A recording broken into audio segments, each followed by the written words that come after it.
Okay, so this is my first time going live officially. I tried going live yesterday. I get shy and then I don't talk and I forget. I'm trying to do this so I can speak out more in things that I care about. That's why I made the channel. Um, so this is me attempting to talk more about things that interests me. And there's this podcast, The Diary of a CEO. Um, I love and sometimes don't love so much because um, sometimes I think they bring in people that don't get challenged enough in their points of view and end up giving like bad advice sometimes or like just wrong. That's just wrong. That's just um but there's it's I think it's a good entry into getting aware of the things that are going on outside of my little bubble I exist in because I don't interact with the outside world that much.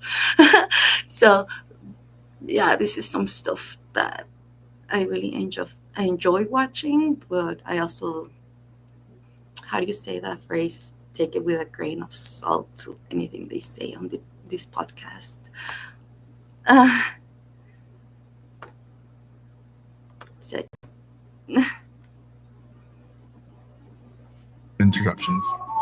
Louise, what is your professional background and what do I need to understand and know about your experiences that feed into your perspective on this subject? So my professional background, I'm a journalist. I write about ideas for a living. I don't have like a political agenda. I just write and say things that I think are true.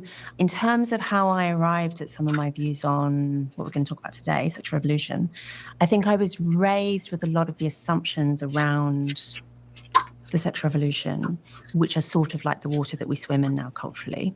And it wasn't until I got to university that I started gradually unpicking them. After I left university, I worked in a rape crisis centre, which was quite formative for me in that I saw some of the ways in which some of the feminist theory that I had learned at university didn't quite map onto reality. And then after leaving that job, I became a journalist. Again, I kept thinking about these things. And I guess I've reached a point where there's a lot of truth to that like me myself, I started doing my business and everything I do because I had thoughts, ideas about sex not being so important. And I was very promiscuous. I'm still am working on not being. And my easiest part was not have sex with people. I used to think that was a need, and it's not. And that's just something I feel like I still love sex and all that whenever I get the opportunity, but it's not something that I look for. It's something that I don't need it. And for girls, especially, girls don't need it like that. Like guys have like this urge, I believe I've heard. Well, ladies need stimulation to get everything started. So like as long as there's no stimulation, as long as I'm good. I take a very And there's mixed view of this history. I think there are good things. I think there are bad things that have come out of the sexual revolution. Louise, can you define for me what you mean by sexual revolution for anybody that doesn't know? Because it's going to be quite an important term today. Right. So I think that there are two things, really. The ideological event, really, of the 1960s and 1970s. So this was a period of, not just in relation to sexual relationships, but all sorts of things, a period of really questioning and challenging traditional ideas, and particularly traditional Christian ideas about what sexual relationships ought to look like. I think actually the point that we've reached in terms of progressive culture is the assumption that those traditional ideas are necessarily questionable, are necessarily fit to be challenged. I think that's the ideological thing that we're talking about. But there's this other thing that happens at the same time. That is very important. Challenge everything you know, challenge anything that people tell you. If it does not feel right in your gut, always challenge, always ask more questions. It's something I did not do when growing up. And I was told to suck in my tummy. And I did not question that. Like you're fat, sucking your tummy. So I was sucking it in. That did not help. I still look fat. And over the years, I deformed my tummy and for sucking it too much. So now I'm in recovering from sucking my tummy for decades. Always ask more questions. Don't just do it. Be like, why? But that hurts. Like if it hurts, just don't do it. I mean, unless it's exercise and working out, then yeah, you need to push yourself a little bit there. There's always some gray areas. Don't be so extreme. Always question things and pick what's best for you. Time, which is partially connected, which is a material change. So I you just have recently learned the that. introduction of pill, the advent of safe abortion. Remember, historically, abortion is not safe. So you have the advent of safe abortion, and of course, it's decriminalization. That sucks that there's such question of my body, my choice. Yeah, but like don't go have sex. Yeah, but also like what about the situations when the person wasn't asking for the sex and they end up being pregnant? Um, it's still not the baby's fault and it's not the mother's fault. And I think just society in general should just help women get protected better, like so that they don't end up in the situation where they have to decide if they want to carry out a pregnancy or not. I think that's the biggest issue because I don't know. I had a miscarriage because I ate the wrong food, and it caused me a miscarriage. I pizza caused it on me, and that was painful. I really wanted my baby, and I never thought once about um, abortion whenever I found out I was pregnant, and that was completely not planned. But as soon as I found out that I was pregnant, I was like, okay, I'm doing this, and I started taking care of my body and everything. And the third trimester, whenever I went to the doctor to check, everything was fine. And not third trimester, the first trimester, the first 3 months, and I was really happy. So I went and got myself a pizza. I did not know I was gluten intolerant back then. 24 hours later, I had a full miscarriage. Like I felt the pain of labor and all that, and it was bad. So like, I'm sad that people have to make a decision where they're like, am I gonna have a baby or not? When I'm like, all I ever wanted was to have one. I'm gonna cry so fast in this to this. Why am I talking about my personal stuff? Oh yeah, because I wanted to talk more about my personal stuff. That's why I am doing this. This hits home, and I'll probably delete this later. I don't know.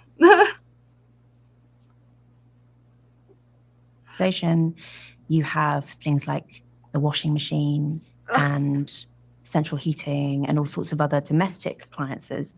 All of those appliances, I used to try to get them all in all the good conditions and all that. And it made my life easier for a little bit, but to upkeep them and all that when it's just one person in the house, I don't know. We need family and love and support because I don't know how to use the washing machine. And I always break him. So I'm glad I asked for help for that. Domestic technologies, which actually have been enormously important in changing sexual relationships, because all of a sudden it means that it basically takes less time to run a home, and so it becomes more possible for women to enter the workforce. So then you see this wave of not only changing marriage rates and birth rates, but also women entering the labor force. I also am not sure what I'm supposed to be reacting or not any time. So, sorry, my intrusive thoughts will come in a lot.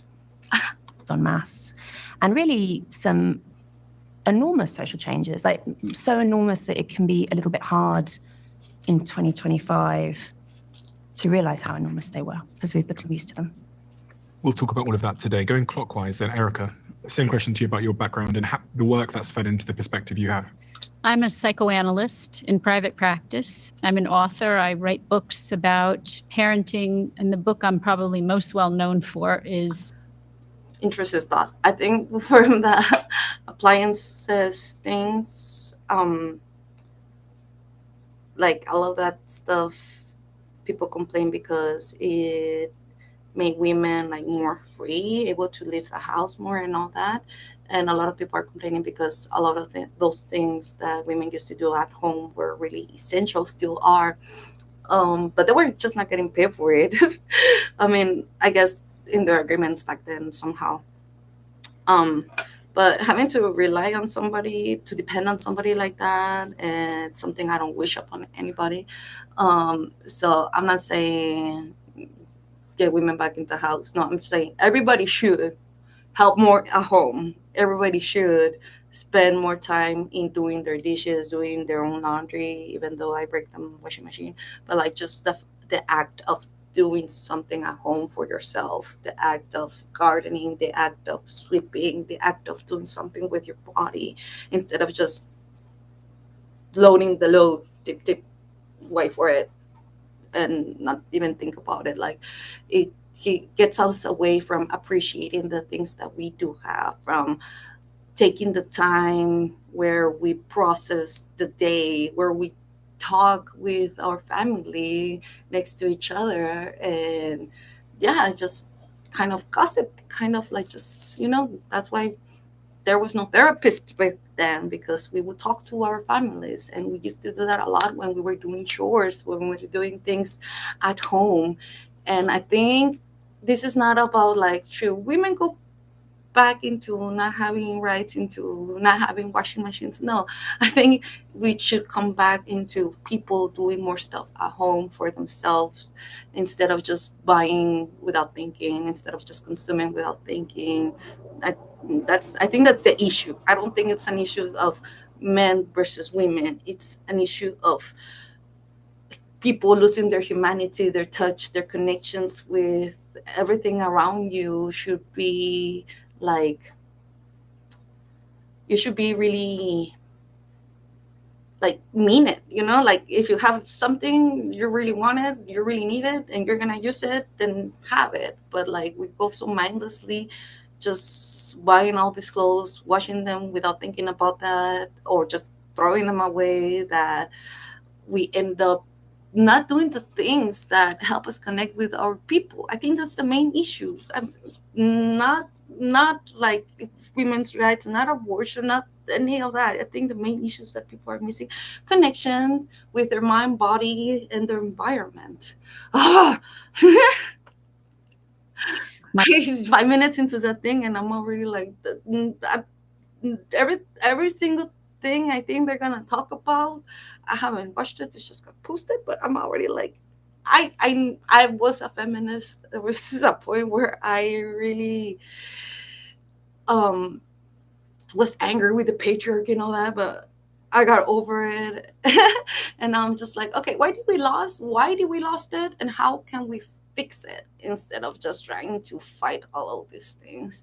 It's like, what can we work with what we have right now, and where do we go from this point? And like, let's not fight. Let's I don't know what I'm saying. Let's listen.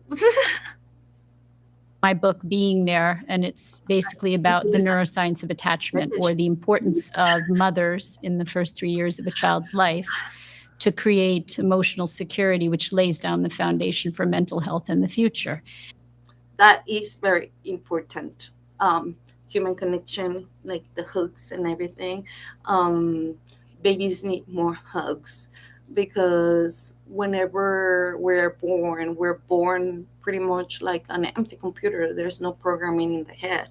So in order for us to know what's safe and what's not, our parents will teach us by, first of all, feeling safe and with the touch and all that, and that starts creating a map in our brain that helps a lot. They did testings in a lot of animals where the animals grew up without the mother attachment, and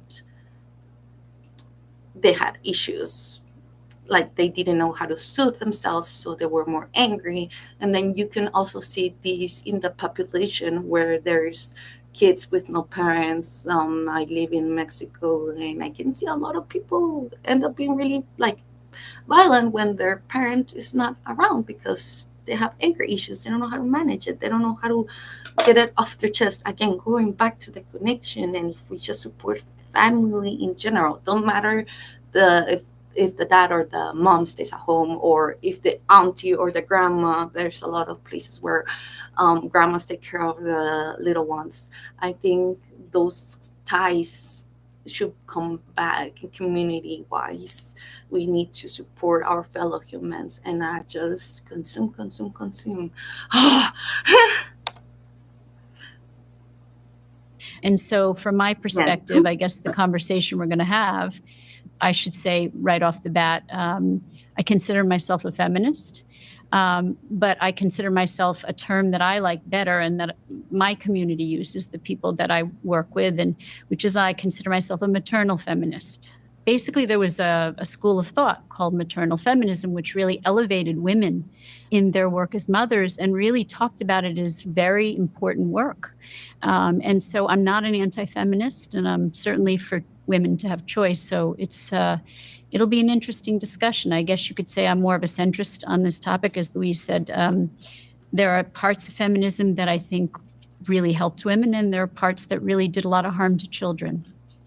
And lastly, Deborah, Yes. same question to you. So I am best known as the host of the Guilty Feminist podcast. And I started that podcast to learn about feminism. And I have since researched a lot. I wrote a book called The Guilty Feminist. I've just written a book called 6 Conversations We're Scared to Have, which does also challenge some of the directions that we've gone, but more in about how combative we've become as progressive people to each other, and how difficult it is to talk to people on the right now, and how we need to get back in rooms and we need to be having difficult discussions like this. So it's interesting what Louise says about being raised in a progressive household, but then being disillusioned and thinking that there's some ways in which life was better before the sexual revolution, because I'm effectively a time traveler. I did live before the sexual revolution, because when I was 14, just coming into my puberty, my family joined a religious cult. I didn't have any normal sexual development, and I didn't get out. I didn't escape that patriarchal cult till I was in my mid-20s. So I know what it is, and I do not believe women want it. I know what it is to not have autonomy, to not have agency, and to not have emotional freedom. And those are the 3 big things that I think the sexual revolution gave women. First of all, agency. I think agency is so important. So agency is just the ability to go around and choose what you do moment to moment. And autonomy is, can I decide what my... Oh yeah, that is very important. When you're the only one taking care of a household, you have to get up, get the kids ready, make lunch, start cleaning, from just getting ready in the morning, get ready for lunch, get ready for cleaning after lunch, and then the regular clothes on a daily basis. Like all that stuff, it takes like a lot of energy. That's why I say that it should not be just on one person. It should be divided amongst more people in the community. I think that's why a lot of polyamory people sound like a really good idea, but then like sex gets involved and feelings and confusion, and then it just gets messy. So I really, really like my Mexican family where grandmas, aunts, cousins, we all have pitched in and helped raise the kids from everyone. And at some point, sometimes yeah, everybody just takes turns with everything and takes turns with expenses, takes turns with the cooking, with the cleaning, with the the party making, planning for parties, planning for the important events, all that stuff. It's something that usually women and have ended up doing in the past, or just were like thought that that's what they naturally did. Well, I suck at everything I just mentioned. So I'd rather be online and make my projects and make money like that. And then I help my mom stay out of the business so she can stay at home and help with my grandma, help with my other the little kids in the house and all that stuff. So it's very important to have this community where we all support each other in the ways that we all can. Of course, never take a role that you're not okay with, that you are not good with, but also don't be lazy. Like learn if you're not doing something, like learn how to do it. It's good for the brain for us to stay active and just be more involved with each other. Anyways. Life looks like, the shape of my life. What choices do I have?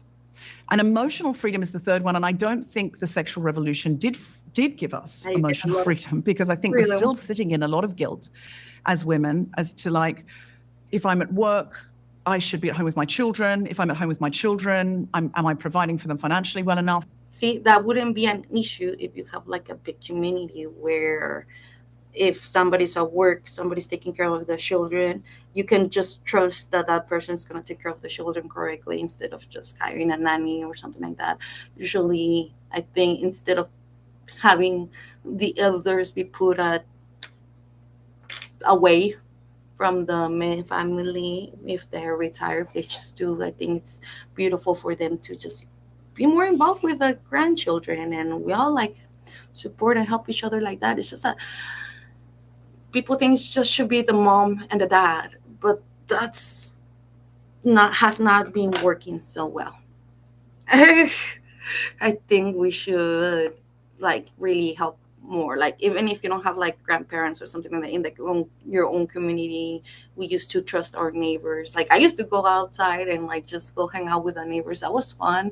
And sometimes they would take me to school. Sometimes we would take their kids to school. So that's also something that I think should be revived where it's been lost. And I'm so happy that I am in an area where that has not completely been lost. Like here in Mexico, there we have so many like family ties, and I think it's so lovely that so many people are still with their family. And I just want to be able to help and keep that alive, where we all have community and people we can help and support, and vice versa. Or am I going to have a career when I go back to work? If I'm doing both of those things very well, am I a good enough daughter, friend? Am I running a half marathon for charity? Like, we are in a stage of such guilt. That's why my show and one of my books is called The Guilty Feminist, because I felt that feminism had become another thing to feel guilty about. And so anything to me that engenders more shame in women or more guilt in women, or takes their autonomy away, even emotionally, for me, I would like to move far away from that. Mm-hmm. Because in my life, every year I've been away from that cult, and I have had more autonomy and more emotional freedom. I have felt more spaciousness, and I have become a better person, a better partner. I have maternal roles in my life. It makes me so much better in those roles if I'm filled up, if I'm creatively fulfilled. And it also makes me a better person in my community in every way. So that's, for me, what feminism is. So autonomy, emotional freedom, and agency. I also want to touch on the word guilt as well, because I remember that being pertinent to our conversation. But if I reflect on those three words, Louise, autonomy, emotional freedom, and agency as the byproduct of the sexual revolution, would you agree with that? Yes and no. So I think that, can I give an example that is like quite dark, but I think throws us immediately into like some of these really difficult questions about freedom and whose freedom, right? There's this line from Matthew Arnold that I really like. Freedom is a really good horse to ride, but to ride somewhere. Like freedom ought to have a purpose, right? And so an example from my professional life, which I think highlights some of the issues about sexual revolution promoting freedom, the law around BDSM. I won't go into the details because it's boring, but there's like complicated law around BDSM, basically. Like, so this is bondage, domination, sadomasochism. So people basically doing consensually violent or abusive things in sex. So stuff that would be illegal if there weren't consent, pretty much. And the law around it is complicated. The law basically says that you can consent up to a certain level of harm. And then above that level of harm, you're criminally liable. And if something goes wrong, like you're done for it. And there's been ongoing campaigns by proponents I of know sexual that. freedom to loosen these laws and to make it so that you can consent to more than what you legally can at the moment. So consent to like serious body modifications as a sex thing, or consent to quite serious violence as a sex thing. Like if something goes wrong at the moment. Okay, that the body modification, I was a victim of that with my stuffing stuff I used to do. I no longer do that. I take care of my body very well now. But yeah, there's some extreme stuff that I think should be brought more awareness of, like the stuffing and feeding I did. That was not good for me. That was very, very painful to overcome later. I got a lot of chronic issues and I almost died. Fuck. So I used to be on that area, and I guess it is kind of category of that, and I do not promote it. Stay away from anything that harms your body. Um, Not to be all like godlike or whatever, but like this is like a temple. You need to respect it. I made it a tattoo. uh, but gotta take care of it if you want it to work tomorrow, pretty much. And when we do things in the act of urges, in the act of our own instincts, and whenever we do things just for the pleasure of it, and we don't see how that's gonna harm us tomorrow, or if we see it and we ignore it, I think, yeah, there should be more of what this lady's talking about. People, there's a guy, his name is Sadhguru, he says if we didn't have pain in our bodies, we would be wearing our intestines like bags, like handbags. It would be another. So good thing we have pain, and good thing we have laws that protects us from our own stupidity sometimes, because I wish I had known more about my health whenever I got into the stuffing and federism or whatever. And if I had known that I was going to be in so much pain, and if I was so hopeless, and if I wasn't so depressed back then, I would have never done it. But food made me happy, and I was like, and then I can do that for a fetish? Cool. But like, no, it's not worth it. Not worth it. So I am glad that there's people talking about this, because there's some of us that got into stuff very young without the knowledge, and knowledge is power, and I had none. Fuck. You might be criminally liable. So me and a bunch of other feminists set up a group called We Can't Consent to This. The reason we did this is because there were an increasing number of cases in the UK, this isn't unique to the UK, of women who had died during sex, and their partners claimed that they had consented to the violence that killed them. So this was normally strangulation, but there were other like horrible ways in which these women died. Yeah, and like when you're like in that mood, I don't think we think so much about the consequences again.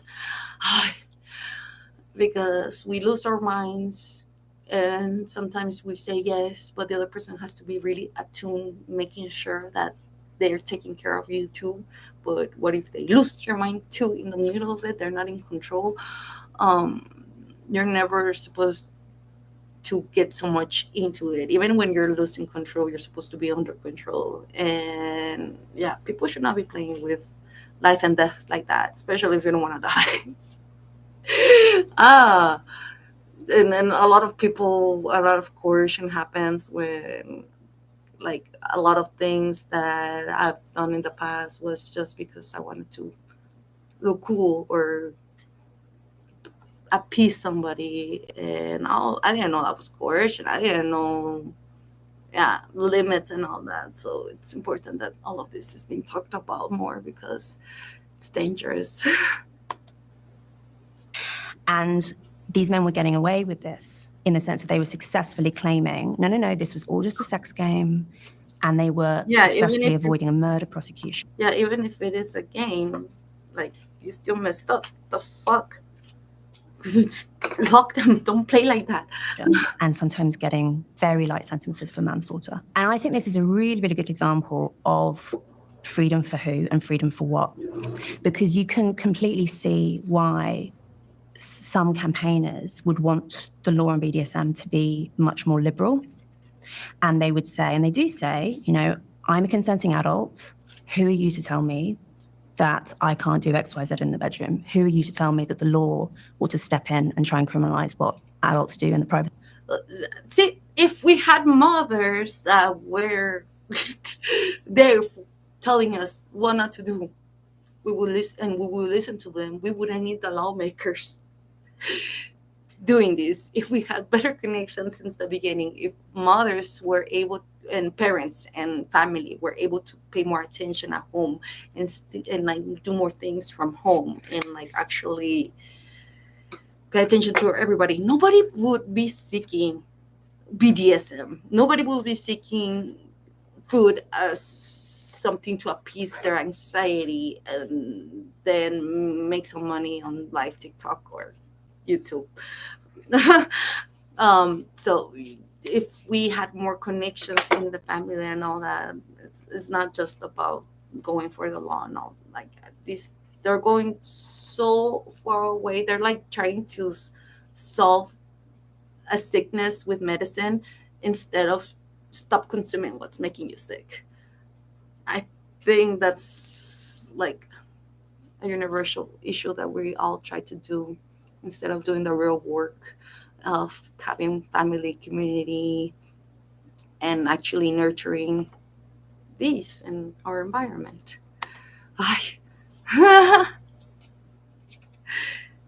See their own homes. And you can see their argument. But then I say, okay, but the problem is we're all connected to one another. Yes. And your freedoms impact on mine. And this all, a society is greater than the sum of its parts. And if you're going to say that sexual freedom is the preeminent value, then I don't know what we do in these cases, these concrete cases where it seems to me that a terrible wrong has been done to this woman. And if we don't have illiberal laws, at least partially illiberal laws, then men who make this defense are going to get away with it. And so I'm sorry this is a dark example to like kick off the conversation with, but I just think it's a pertinent example of how freedom is difficult and agency is difficult and choice is difficult. And we can say that these things are good generally. I think they are good generally, but they are virtues that need to be balanced against other virtues. And that's the challenge. Freedom is a wonderful thing. No one would want to take freedom away from human beings, but excessive freedom without structure is not good for human beings. So I'll use the example because I talk about children a lot. If you raise your children with respect for their will, that is a good thing, right? You don't want to quash their will. You want to support their individuality and support their choices. And even when raising children, you're going to give them choices. Do you want eggs or waffles for breakfast? Do you want to wear your green pants or your blue pants? No waffles for breakfast. That gives you a high sugar spike. Lady, see, this is why we have issues. When we're eating things that just give us high sugar spikes in the morning, I'm taking it off the topic, but yeah, that's why we start making bad choices, because then we're grumpy because we get like a spike, and then we get hungry fast because the sugar spike drops, and then we're grumpy during the day, and then we also get really hyperactive for a little bit, and then we crash down, and then we have issues at school, and then we end up doing BDSM as adults.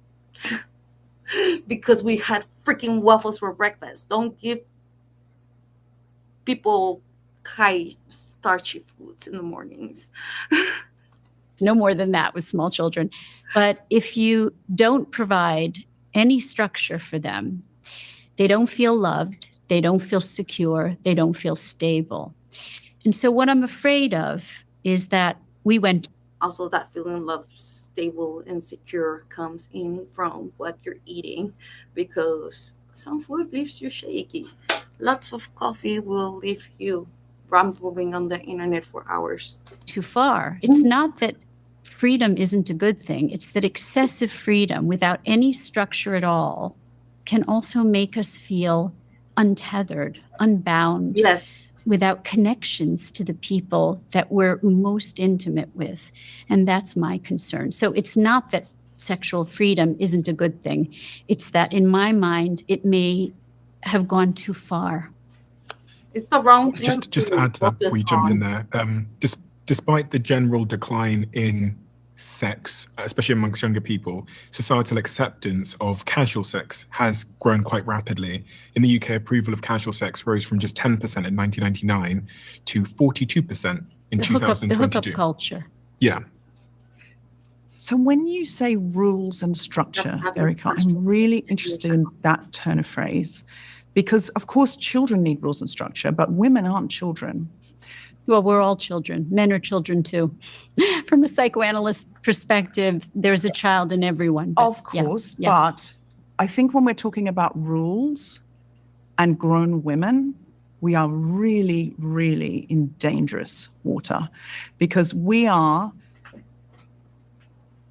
looking at a society that is increasingly closing down on women and telling women where they could do better, be better. If we're looking at an extreme example, we're looking at Iran in 1970s and women in parliament and women walking around is part of the sexual revolution in miniskirts and having a wonderful time. And then you're looking at women in Iran now, you're looking at women in Afghanistan now.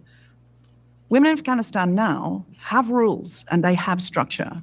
They can't stand near a window. They can't leave the house without a man. They can't they can't use their voice in public. I don't have like rules, laws against that here, but I also don't go out in public without somebody with me, because I'll get groped, I'll get called, I'll be put in behind the back of a car. It's very common in here. So I know what that feels like, kind of, sort of. I don't know. It's not that good anywhere, I think. I think everybody's struggling because, yeah, just thinking about me going outside in the street here for a walk. Nope. So, and yeah, that's Mexico for you. This is. They can't sing. Like anything that says rules to me, I'm immediately like, firstly, our society has plenty of structure. We have a lot of structure. We all have to work to make a living. We are all encouraged into monogamous relationships, and there's a feel that you're successful if you find the one and get married and have 2.4 children. There's so much structure in our lives. There's very little time for relaxation or even considering what we really might want to do. See what I was telling you earlier, like relaxation back then will be had like while we were like doing like arts and crafts and talking to our family, if we didn't have so much technology. So like maybe those religions that don't have access to technology, I'm not sure which ones they are onto something about happiness, that we don't need that much. We just need connection with family, and we get fulfilled if we just do things. It doesn't matter what they are. Like I don't know. I would be very intrigued to know what you mean by women should have rules. Yeah. What do you mean? So first of all, I don't agree with you. If I can just say that I don't agree that we are encouraging monogamy. I think we're encouraging polygamy. And I don't mean marriage polygamy. I mean multiple partners. Young people are hooking up. I wrote I think we do can encourage monogamy at the beginning of our existence. And then later, people are like, but can we try everything first? And then get into a marriage and all that. But people, I think they kind of like rather stay in the limbo for a while. I rather not do any paperwork.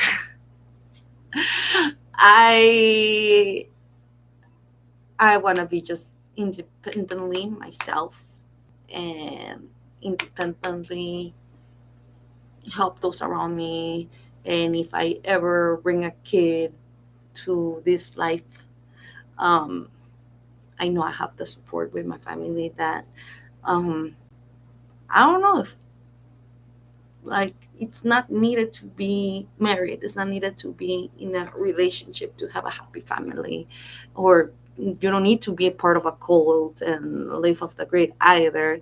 But like I think ultimately it comes down to let's consume less, let's do more in at home. Like the pandemic sounded really sweet for a little bit because I thought people were gonna start gardening more, but I think I don't know how that's going. I am doing more gardening myself, and it makes me feel so much better. And it's not good. My gardening is not good. So an article for the don't get me Institute wrong. for Family Studies on why and the statistics on the Try. hookup culture and what it's doing to young people in terms of their mental health. It's causing them to feel more depressed, more anxious, more embarrassed, having more regrets, self-esteem issues. It's got That is true. I had a lot of regrets during casual sex. I was never fulfilling. I got over it fast. I Yeah, no. some major implications, and we're talking the statistics say 72 to 82%, Exhausting. 72% of young men and 82% of women, It drains my young women energy. are feeling depressed and anxious after PTSD these from it. casual sexual encounters. Tinder has an Oh, ad that says I'm meet the Tinder. love of your night. What it does is it takes something so sacred and intimate and it turns it into something not just casual, but it turns it into something irrelevant, unimportant, and Yeah. dangerous, if you ask me, emotionally dangerous. And it can be physically dangerous. If you're having casual sex, you could get a sexually transmitted disease. AIDS Same is way. still around. I think, in a way, what we've taught our kids and what I think there's a vaccine for AIDS or something like that. I heard. It's pretty cool. I encourage the young people that I work with is that experiment with sex. Care about the people that you're experimenting with. Yes. Find people who care about you Yes. and who you care about. So that structure. Can I just counter about this sort of idyllic option of monogamy? In the United Kingdom, the police. I'm not going for monogamy, okay? Don't get me wrong. But still do care for the people that you're having sex with. Still do care with the people you're having connections with because we're exchanging energy with everybody around us. And be honest, be loyal to yourself, be a moral whole. Actually have connections. And yeah, skip the casual sex or get yourself like a friend that you casually mess with constantly. I don't know. You don't have to have relationships and be in a monogamous relationship. I don't know how to say that word. um, but you can also have fun. You can also experiment. And I think that's important for everybody. But like, really care for everybody. Like, I think, and you don't even need to have sex. You can still have so many relationships with so many people, so much intimacy without actually getting down into it, like there's so many things that we miss out on because we're just thinking about getting our tips wet. Police receive a domestic abuse related call every 30 seconds. Yet it's estimated that less than 24% of domestic abuse crime is reported to the police. 1 in 4 women in England and Wales will experience domestic abuse in her lifetime. I experienced domestic abuse for 10 years, 3-4 years ago. And I called the cops. They did not show up. So that was fun. And yeah, I got rid of that shit. Anyways. So it does happen. On average, nearly 2 women are killed a week in this country. And I know that America has a similar story, but probably worse because there's guns.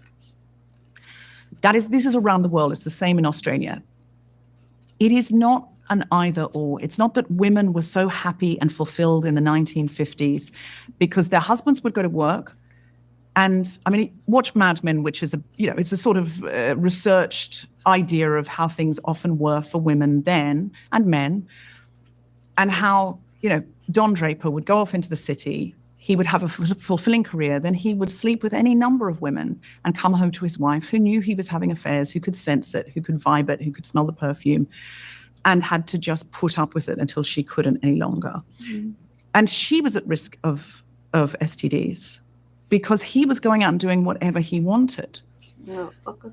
The idea that a sort of monogamy is this utopia, and since we've gone into a more hookup culture, I still think there's a hell of a lot of pressure for people to find the right one.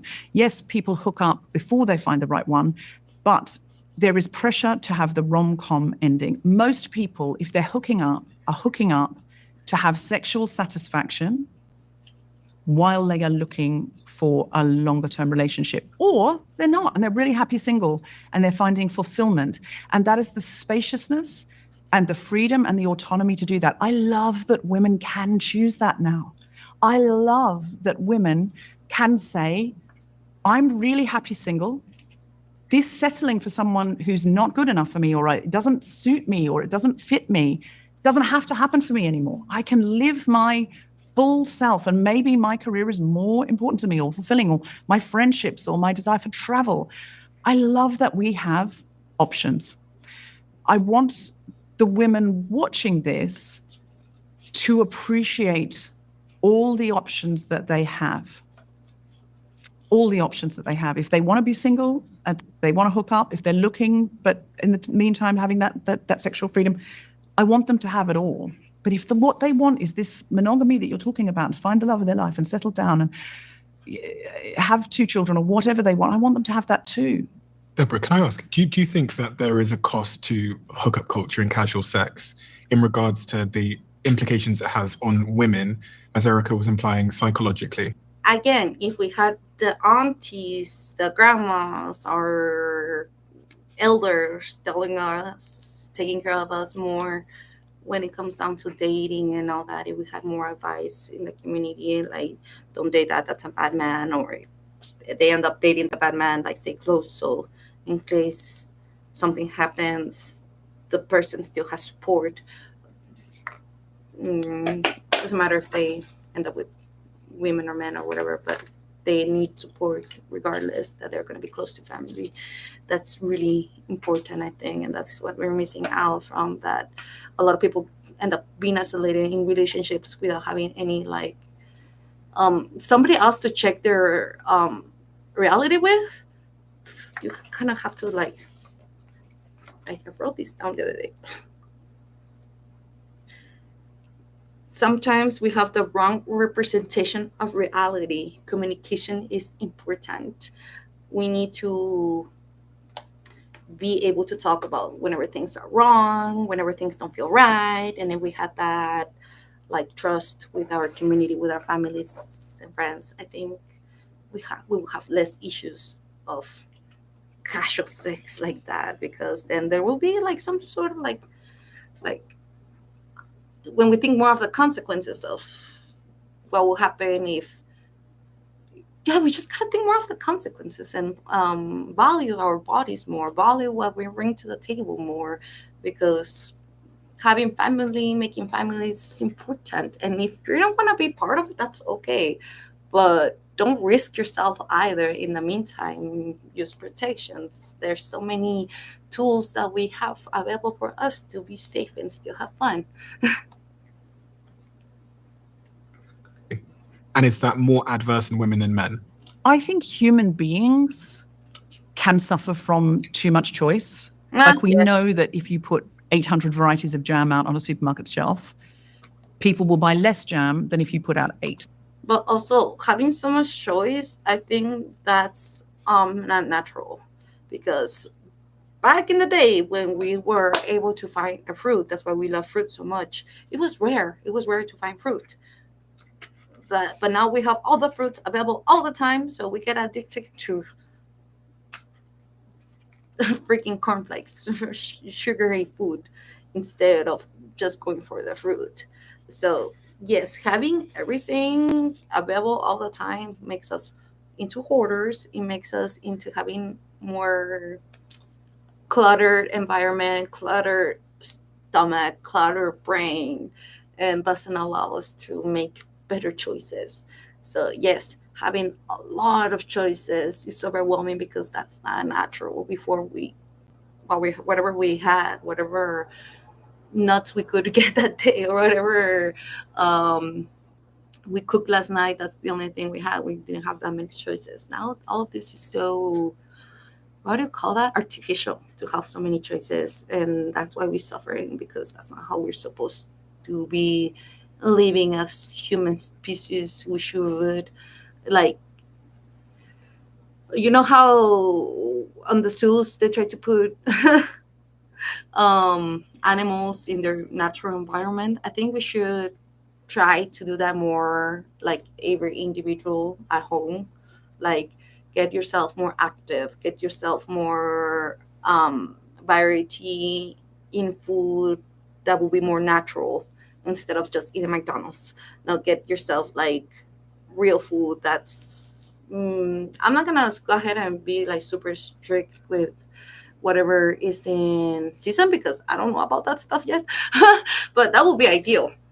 I'm still working on the ideal. I'm still working on myself, but for sure, I am no longer eating packaged stuff.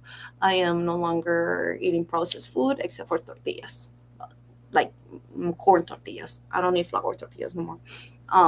But besides that, nothing I eat is packaged, and that has helped a ton, just to get my head straight, just so I can have um, better memory retention and all that. It's been a shift ever since I started changing my diet with that. I just want to talk to you guys about food and how to consume better, because I think that's why so much suffering is being caused right now, because a lot of people want to consume more, or are consuming more, or feel like they need more. And it's like, no, most of us already are okay. Most of us don't need that much more. Most of us are okay, I think. Because they get confused and they just think, oh God, I don't know, none of it then. And they walk away. I think the fact that we have young people sitting in a bar on a hinge date, and while that person goes to the bar, they're like, what else is out there? I think that's bad for human beings. Mm-hmm. I think that is bad for women, for men, for non-binary people. That's bad for everybody. But this sort of sacredness, Erica was alluding to a sacredness of sex itself. Yes, I think that is not a thing, sex that like we are somehow finding women find sex more sacred than men. It's not satisfying. But I didn't say that women find it. I think it's sacred for men and women. But yeah. So you were speaking to sort of sacredness to it, and I know, Louise, in your work, you've talked about how there's different implications for men and women as it relates to casual sex. So I think that hookup culture basically is better suited to the average preferences of men than of women. So the average preferences of men are more likely to be towards the having lots of partners, jumping into bed really quickly, ends of the spectrum, basically. And this is what psychologists call sociosexuality. So men are generally more unrestricted in their sociosexuality. Well, see, I think that's something to deal with wanting to spread their genes faster, because men usually die faster. And that's why we all should like get away from those urges and all that. But maybe that's too extreme. But I think we should, if we cared a little bit more about the opposite sex and know that risk that they are having, I think I'm asking too much.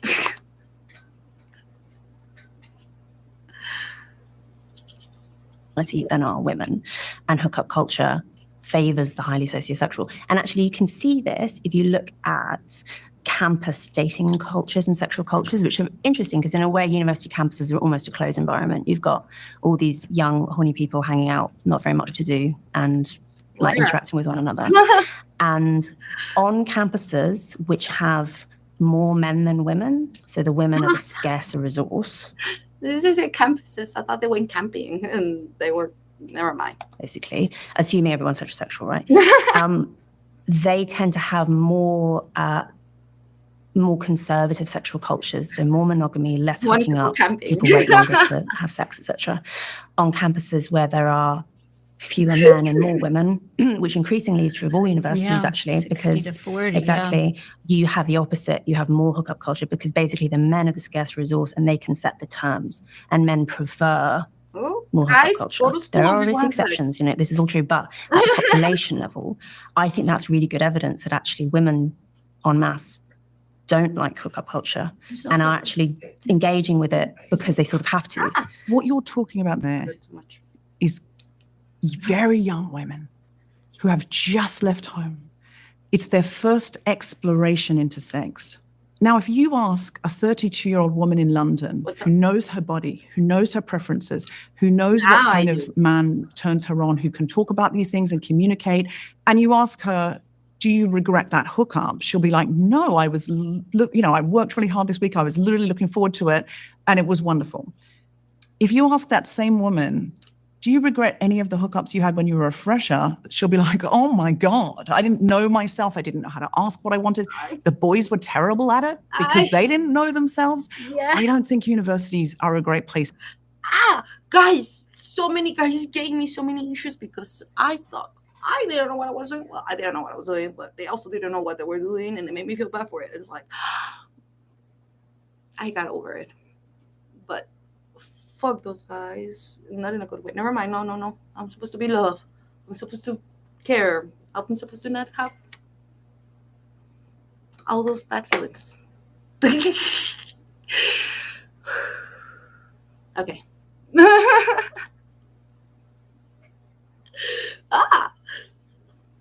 To get this information, because that is when you are literally just exploring and going, is this anything? And we're all too embarrassed to say what we want or to say how that we like. Oh, so you've got to put into that mix. Boys are told you got to get laid. You got to get laid. Otherwise you're not cool. Young women are told you don't want too high a body count. You're going to get slut shamed. So you're talking about 18-year-olds who don't know themselves yet, and you're saying when the men are the scarcer resource, it's one way, women another way. That is exactly what I would expect to see. You're talking about 18-year-olds that don't know themselves yet. What we are currently experiencing in our sexual culture, where yes, there's some structure, yes, there are some rules, but we are much, much more sexually, not just liberal, but even libertine than, say, the sexual culture of our grandparents or whatever. I think everyone ought to be able to agree on that. There clearly is a change now in the sexual culture from previous generations, and it's mostly to do with the pill, as I argue. But I tried taking the pill. That thing made me bleed for 10 days straight, nonstop. It felt like a hemorrhage,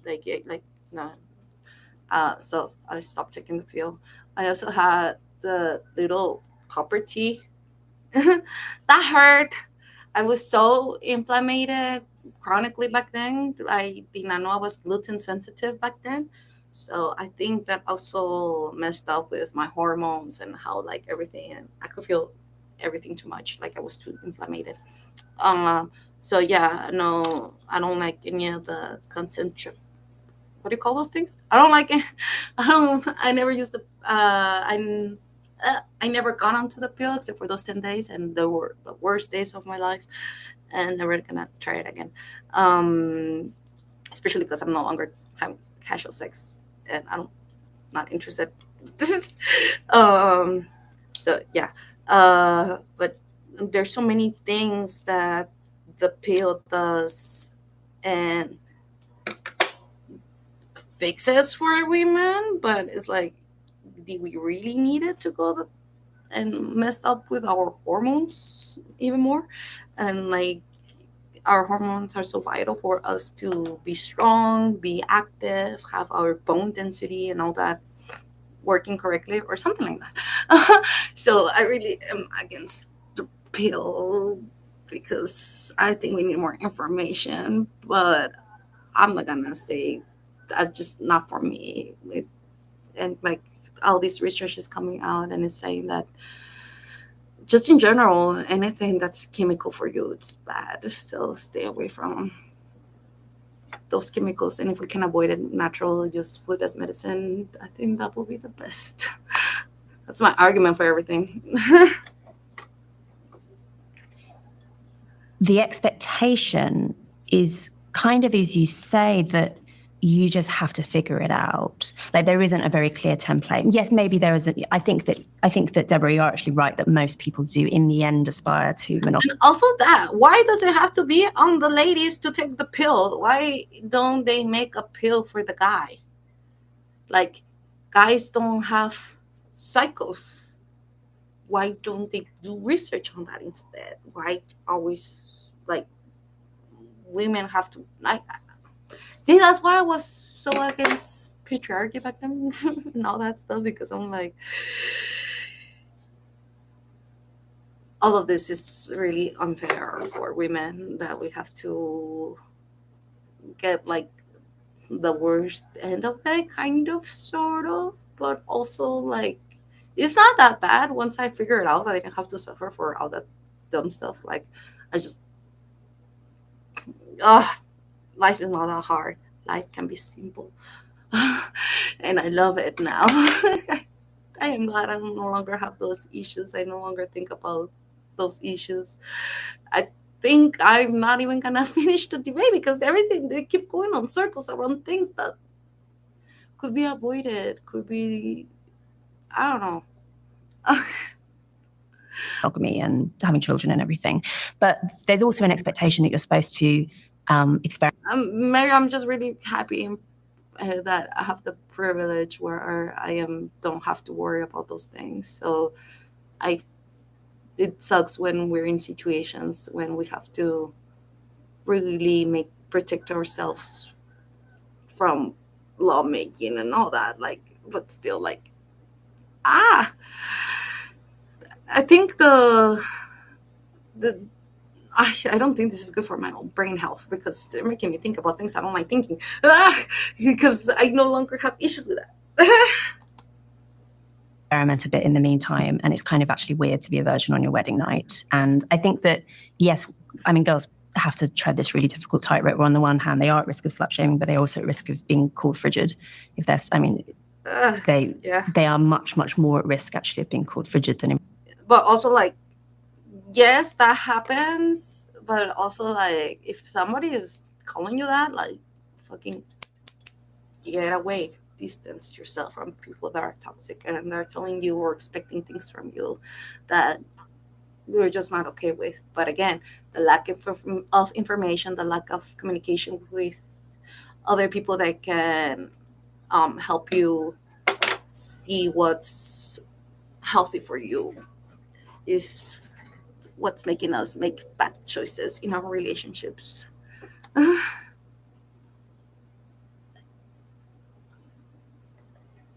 In previous generations, and the idea that we can escape from social judgment around our sexual choices is probably not realistic. I think that basically that's what humans are like. We do just tend to be judgmental about this. But anyway, I don't think it's very wise to subject girls to this experience, is how I would put it.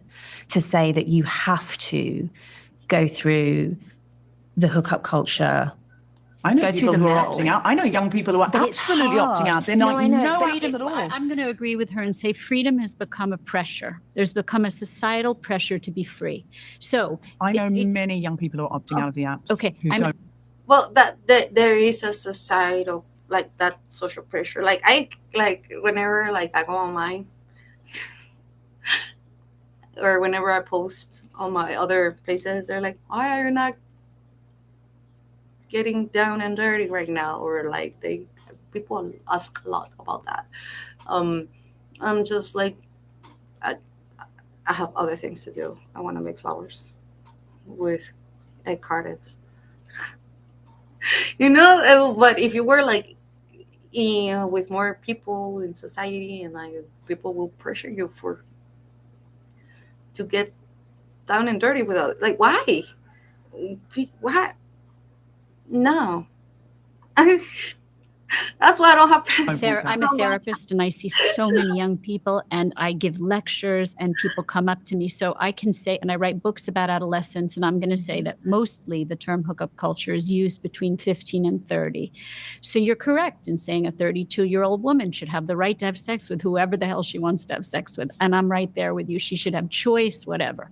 But young women, young men who are developing emotionally, mentally, should not have the right. No. They shouldn't have No, the right. Can I finish? Yeah, sorry. Okay, sorry. So you interrupted, so I didn't get to finish. I'm so sorry. Okay. So they're more vulnerable. They are more vulnerable emotionally to what the hookup culture does to them. There's a lot of research to say that it causes loneliness, depression, anxiety, tons of regret, embarrassment, shame, self-esteem issues. And so, of course, we want freedom. In fact, I'm probably more in agreement with you on most things than you think. But in this, I say that freedom can become its own prison. So if you think about the early feminists, the really early feminists, Mary Wollstonecraft, Mary Shelley, those women were fighting patriarchy. They were fighting a system that said they had to be a certain way. So of course I don't accept what Iran does to women. I mean, but what's happened is if the pendulum swings too far, you have a different kind of patriarchy on the other side. We say the extreme left and the extreme right actually meet in the middle. And so have we just we never want to take choice away. The idea of taking choice away from women to have sex with whoever they want to have sex with, that's not the point of this. It's, have we created a society which pressures young women in its own way to be promiscuous? Oh yeah, my own. I don't want to say my sites. I'm not promoting them right now, but I got pressure on my sites to get bigger toys and all that. It's like, no, I'm not. I don't need that. I'm okay with the way I am. I'm okay with the things I have. I don't need more. You do. There's other girls. I'm good with what I make. If you like what I make, then good. And if not, then I'm not taking customs. Oh my goodness. Yeah, I'm not falling for that. I know I had in the past. I know and that's not okay, because first of all, I have to ask myself, do I really want to do this? Am I seeking to do this? And then if people want to get along with the ride with that, then good. But first of all, like, what do I want? I always have to ask myself first every day. That's something I didn't do for so long. So it is very important for all the women out there that think that they have to do something to appease somebody, to just agree, go with the crowd. No, you don't. Don't matter what. And if you want to do it for your own, like, fun or whatever, go ahead. But like, don't fall into that coercion that exists right now. That's everything's going more for the extremes and all that. Anyways. to have lots of experiences. It's not all glorious, freedom. It is glorious, but it's also not all glorious. And it can be a pressure on young people to get rid of their virginity, to have lots of sexual experiences. And it's not all it's cracked up to be for them. It really isn't. In terms of their mental health, again, they are more... there comes a point where everything is just the same. And it's not good. Scarcity makes things feel more like nice. Like I enjoy it whenever I do get it. Like instead of just like and even if you do get it like every day and it's with the same person or different people, as long as that's what you want, that's the most important. Not because you feel the pressure of, oh, it's time for me to go around. No, you can always wait. You can always do that later at any age. Highly recommend it. But please, if you're young, learn more about yourself. I did not, and I wish I had. So yeah, that's why I'm sharing my experiences. So yeah. We say 9 to 25, really 27 in young men, is the second critical period of brain development, where they are very susceptible to their relational experiences and their environment. And so in that period of development, which is mostly what we use the term hookup culture for, it's in that very young developmental period. It's not just in college, it's throughout their 20s, until that woman becomes 32. That's a very vulnerable brain. And so we have created a culture that confuses that brain, that offers too many choices, that pressures them into having multiple partners and many experiences, and leaves them feeling empty and lonely. Yes. Can I just say, though, I mean, it again happens to to the me. time traveler piece, I did not... You recommend, Louise, because I heard you talking on this podcast before, that people don't have sex till they're engaged. But if you're engaged, the next step is marriage. So presumably you're going to marry that person, i.e. you're going to sleep with... The first person you sleep with, if you take that advice, is your partner. So you're going to have one sexual partner for life. I do not recommend that, ideally, because... I mean, I don't think that's what she was saying, was she?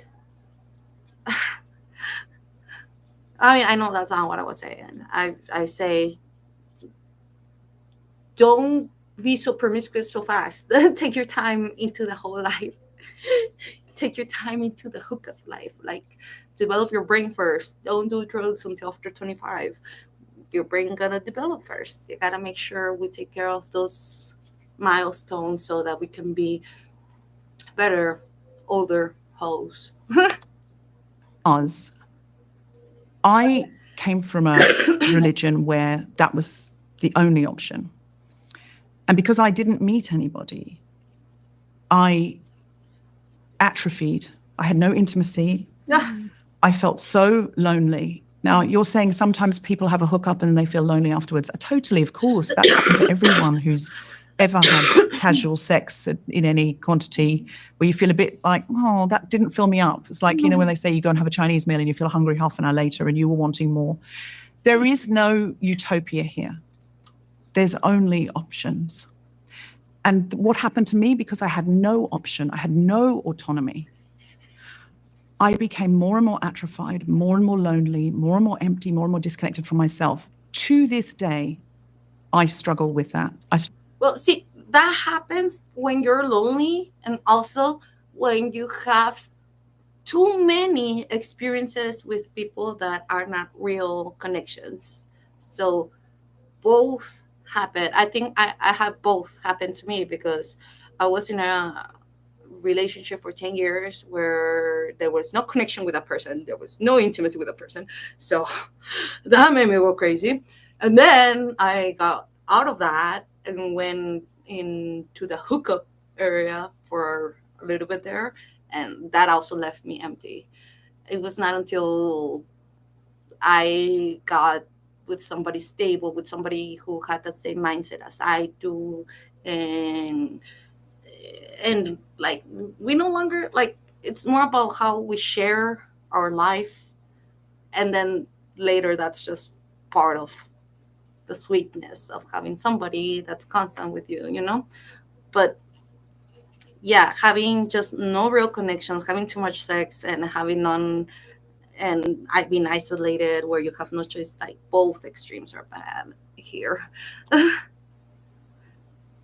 And I think there is also beauty in like where if you have periods of time where you're just by yourself and learning what you like, learning how to communicate what you like, and then getting with somebody who you care about or you trust or that is constant in your life, and then trying out things with that person. Maybe you can try things with other friends for a little bit here and there, but like just have it like for just so you can learn more about yourself, kind of like go and explore, go and give it a try. But then like don't make that your lifestyle. Don't be chasing that. There's more to life than just hookup sex. I think we should all try different stages, different things in our lives, but not just stick to the one thing, because whenever we're doing the same thing over and over and we don't change, we don't evolve, we don't like go look for something else, we get bored, we die sooner. And we always have to like look for things that makes us better as humans, not just the next time you have sex. Like people put sex too much on a like, it should not be such big issue. It should be something that you're respecting your body, you're not harming your body, you're not harming anybody else, you guys are both in agreement, and you're taking care of everything else, and you're evolving as a human being. And if you happen to have sex, then great, and if not, then great too. I don't know. That's why it's a debate, right? But I think both extremes are too extreme, and I think there's beauty in a little bit of everything there. I'm just a hoe that doesn't want to hoe around. Struggle with intimacy, more. with because Maybe we when were I'm in such a culture, and 40. you can't have sex before you get married, that you didn't really make eye contact with people. You know, normal teenagers would sit on each other's laps and just experiment a little bit, or they might have a little kiss or whatever. If you don't have anything like that, you can't really look at people properly, because, you know, it might lead to something. It took me so long to heal, guys. And however old you think I was when I lost my virginity, I was older. And it was tough, because if you're losing your virginity very late, the person you're losing it with has had a more regular, healthy, in my opinion, sexual development. They've had their first girlfriend or boyfriend. They've experienced a few things. It's still hard for me to say what I want. So I don't recommend the other thing either, which is don't have sex with anyone until you're ready to prepared at least to marry them. She said it better. I've got a graph here that somewhat dovetails into this conversation about when you should have sex, and also marriage as a subject. And it shows that from the 1970s, roughly women would get married at about 21 years old. And now, this graph will be on the screen, it's about 30. Men used to get married at around 23 years old, and now it's just over 30, which is a pretty crazy climb. That, I think it has to deal with income. Because girls usually will get like married faster when you're younger, and guys will have to like get some money first and then ask for marriage. I don't know. It's just a theory. So it feels to me if the sexual revolution took place in around this era where we see this rapid climb, maybe the two are somewhat interlinked, i.e. the age in which we'd be getting married or having sex under Louise's, you know, potential advice that it's way better because to of the pill. That's why that happened. Mm-hmm. It's because it used to be that if you were having sex with someone, you were risking pregnancy. And now that's not, I mean, it is still true because actually all contraception fails, and something like half of women in this country get pregnant didn't mean to or whatever. So the idea that it's foolproof is not true. But what the pill did when it arrived on the scene in the late 60s was it gave the illusion that sex was consequence-free. And it isn't on a physical level, not really. It's less consequential than it was because of the pill, but the physical consequences are still there. But I think just as importantly, it became no less emotionally consequential. Just because you're on the pill or using condoms or whatever, your mind, I'm thinking particularly of women who, as we talked about, bond more quickly, your mind still thinks that this person could well become the father of my child. You are still experiencing sex as in the way that all of our ancestors did for all of human history up until 5 minutes ago, until we invented this new technology. And I think that's why it has to, I mean, the reason that women have evolved to be picky about who they have sex with is because getting pregnant is an extraordinarily consequential thing for women. It's dangerous, it's difficult, it's a huge, investment of their time and of their life. And you don't want to get pregnant by some bozo, right? That's why women tend to be very selective about who they're willing to have sex with and feel really bad. And I mean, I've got to say, I'm leaving aside words like sacred, because they're obviously difficult because of the religious implications. I think that we should, as feminists, describe sex as at least special, like having some kind of special status. It's not like other kinds of socializing. It's not like having a conversation with someone or playing tennis with someone. And we can tell that it's been doing it wrong. Well, but we can tell. Well, we could call it one of the most intimate experiences you can have as a human being. And that's why rape is so bad, right? That's why feminists are because it so... bastardizes the most intimate experience by making it by turning it into violence. Rape is worse than theft. It's like you're opening a portal soul. The fuck? For instance. Or rape is worse than assault, like non-sexual assault. And the law recognizes that. And we all socially recognize that because there is something uniquely intimate and therefore uniquely violating about having sex without consent. Also that, like, touching other people, like, I won't even handshake or, like, give kisses on the cheek. And, like, thinking about someone else's, I'm not going to say anything that's going to get you guys going. And I think that it's really hard, actually, to hold those two things simultaneously in mind and say sex is unimportant. It's basically just like a skill set that you can practice on other people, that it's a leisure activity, all this kind of... trivia. Never mind. When I'm into the person, I do love the fluids. It's just when I don't like the person, I don't like the fluids. Yeah. Never mind. Like I said, if you like it when you like it, then good. But if you don't want it from others, then that's good too. Realizes right. And then also say, but consent is extraordinarily important. Like, why? Do you not see the contradiction there? Autonomy.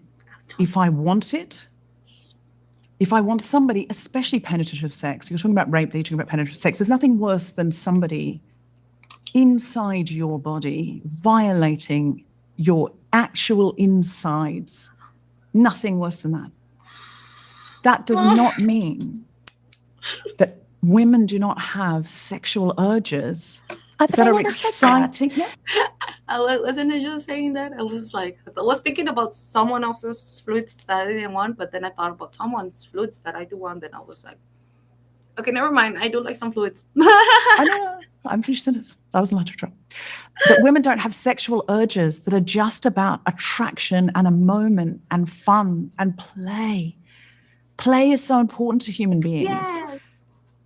When I left that cult, it took me a long time and a number of different sexual experiences to find out what kind of sexuality I even had.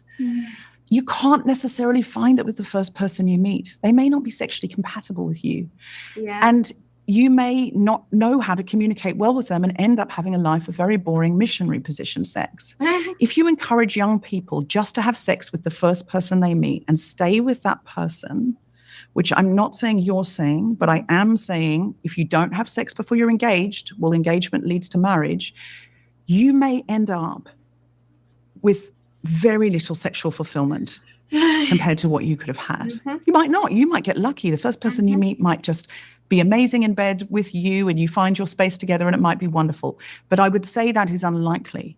Yeah. And I would say that the I should reason have continued that the switching pill with girls. changed how much sex women had and with what variety of partners is because it gave them autonomy. It gave them agency. Suddenly, I can. And guess what? When I can, I choose to try. When you give women the choice, which the pill did, to have some experience, we see that most women want some experience, want to find themselves sexually, want to feel, oh, this or not that, or yeah, or oh my God, this one. This is amazing. I could be with this guy forever. We hit it off. He's great in bed. We're working together. Oh, we've got a little problem now, but we'll work through it together because we love each other. Yes. Most people do some version of that. And maybe they hit a point in that monogamy where this relationship isn't working anymore, or something terrible happens, and they have another go at that. That's a large pattern. Now, how much of that is because that's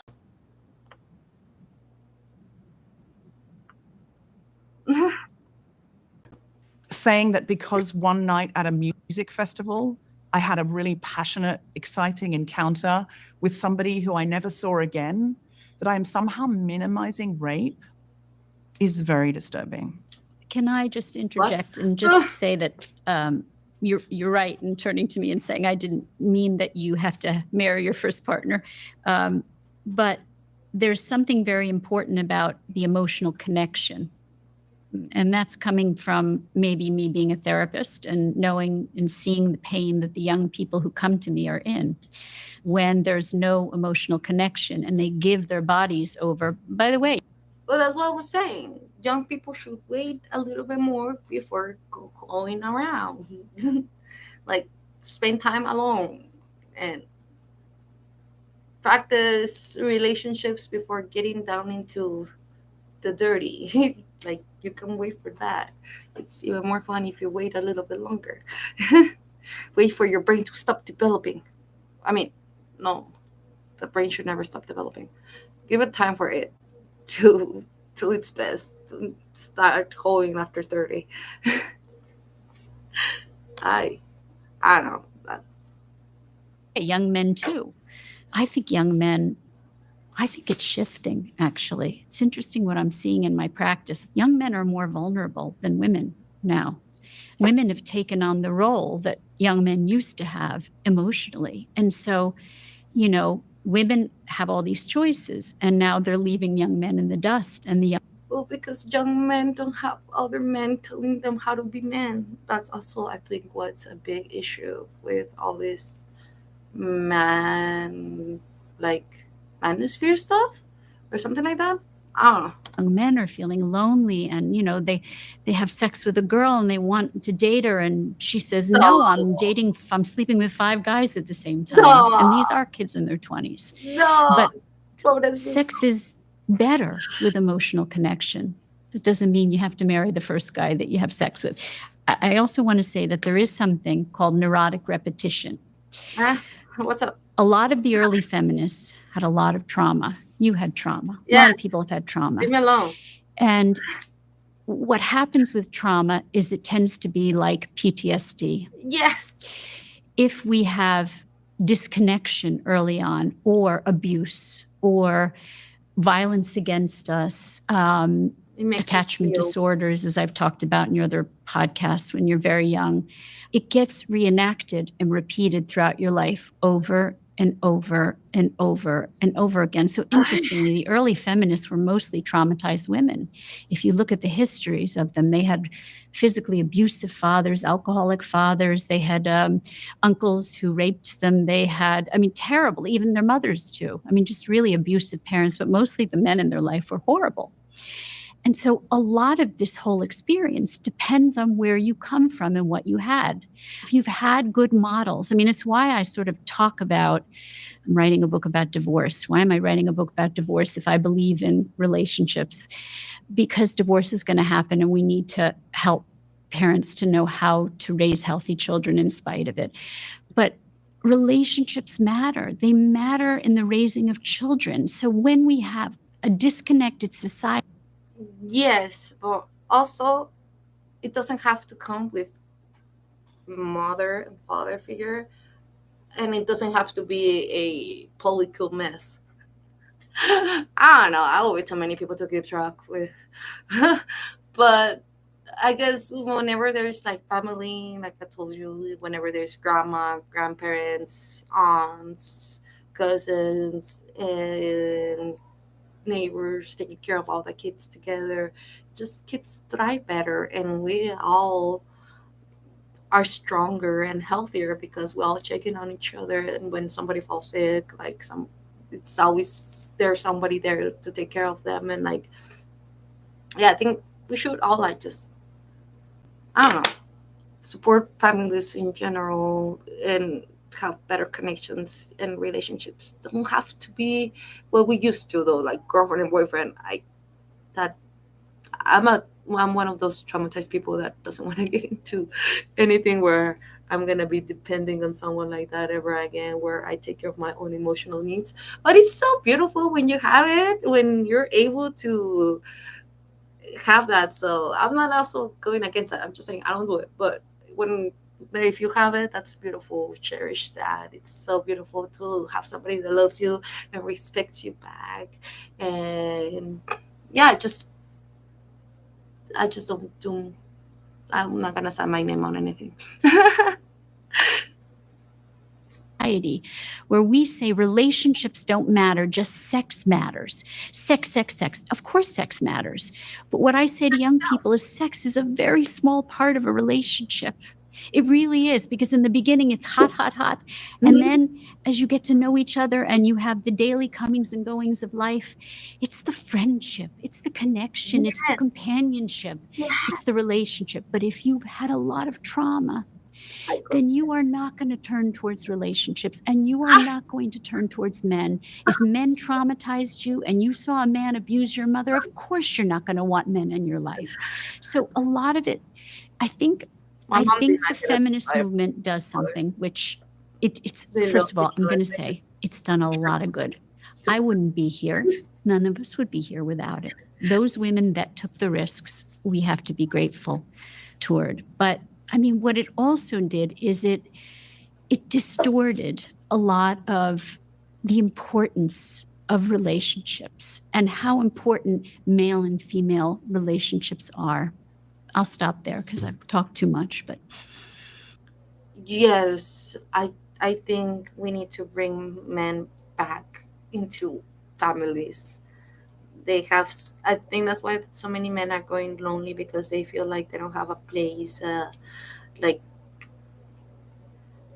before they were the breadwinners and all that, and all these things like feel like they have been lost. But again, like it's everybody should have a role in a home. Everybody should have a role in making things that matter and doing things that fulfill you. And I think I'm just going in circles again, because all of these issues that they're bringing up, it's because of the lack of community, lack of connections, of real conversations, not just horny talk. Can I say something about agency? Because this word came up earlier, and I've been thinking a lot about it recently, and I just find it interesting as a subject. So I think that actually a better way of thinking about agency than is this binary thing that, you know, humans have agency, etc., is it's kind of more of a personality trait. I think that some people are very agentic. Some people are able to set their minds on doing something and they just make it happen. Those people are very well suited to making their own decisions. Those people hate the idea of any kind of limits on their freedom. But they are unusual people. Most people actually, they go with the flow. They kind of do what other people around them are doing. They drift a little bit. They're a little bit passive. They kind of make decisions based on what seems normal.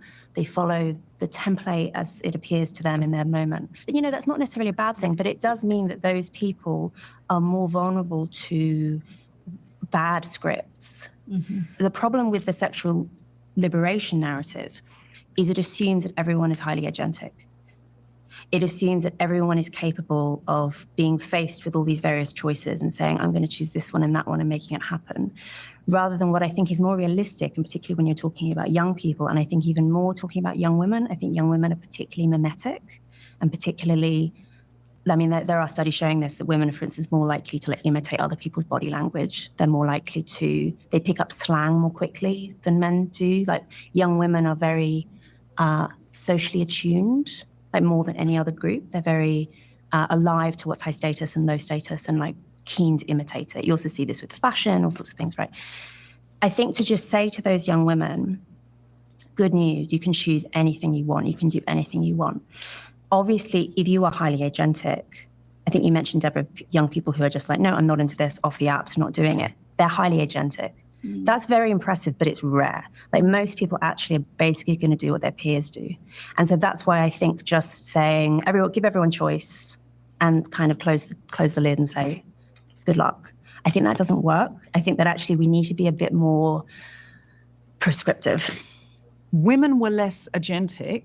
I think the best way, again, for this is if you had your grandma telling you what you can or cannot do. if we had like a more social structure where our elders would like really teach us and tell us what's good or not, I think people would not have this many issues with stuff like that. Like, I love Moana, the movie. Before the sexual revolution, overall, as a population, we are more agentic now. We have more agency, and we flex that agency more frequently. If you are worried that young women seem to you to be mimetic, i.e., influenced by their peer group, then we need education for what's happening in that peer group. I don't disagree with you that thinking about intimacy, thinking about, do I really want to do this with my body? Do I want to let this boy touch me here or there, or this girl, do this or that with me or whatever? Of course. But that's education, so they can have agency.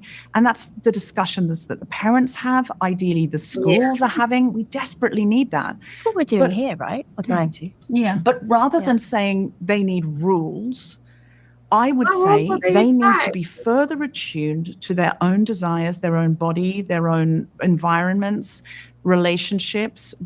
How long does it feel right to me? Listening to my own body, listening to my own mind, having confidants that they can talk to who are older and more responsible if they don't feel comfortable talking to their parents, because some kids, of course, teenagers don't necessarily go, Mom, I had this urge. Do you provide other people in their community who they might have that conversation with? There are all sorts of ways that we can make sure our girls and our boys have agency and listen to themselves. But when I hear rules, when I hear it's just better for them not to until they're engaged and then just stick with that person for life, ideally, I fear that is taking us back generations, and women 100% were not happier then. They put up with more. I do want to separate young people from what you were talking about, adult women. I want to separate them because they're not the same species. There's so much development going on in adolescence. And adolescence, as I said, goes on till 25. So by the time you're an adult woman, you are, for the most part, developed. By the time you get to 32, there's going to be stuff going on, but the major part of your personality and character development is pretty much set. And so that developing period is really more my concern. It's not that I'm not concerned about my older patients who come to me and talk about how free sex and, multiple partners makes them feel good. I would say, great, it's your choice. If that makes you feel good, wonderful. But in young people where they're developing, I agree with you that we need more education. I'm all for more education, but I'm for so we have so much sex education right now in schools, too much sex education, if you ask me. We're teaching 9-year-olds about anal sex. What? We're teaching them about genital warts. That's not something a 9-year-old needs to know, in school. So, What? but I think we're not teaching them about emotional connection, Fine, about lines are still- relationships, about Here's- family, about the arc of a life, that if you want to be single and you want to have multiple partners and you want to be free, that's your choice. I have no problem with that. But we're not teaching about the importance of connection and emotional connection and building families. And so what do we have? We have a bunch of young people out there who are having sex but feeling empty and lonely and depressed and anxious and not knowing why. Because we are teaching sex, but we're not teaching about connection. Can I also say, and I don't know that it's true that in the UK that we're teaching 9-year-olds about anal, by the way, but the thing that's lacking in sex education often here is pleasure. They do not talk about how pleasurable it can be, or that girls should be, when they have their first sexual experience, ideally as young women, that are not girls, but of course they should be young women, they should be of age, that their pleasure matters.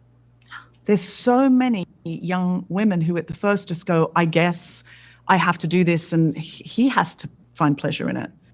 But learning what makes your own body feel pleasure is a wonderful, wonderful thing. Knowing that it can give you great intimacy and it can be a lifelong relationship partner and all So of that's those a things. 1950s idea. The 1950s were a time, I mean, nobody wants to go back to the 1950s.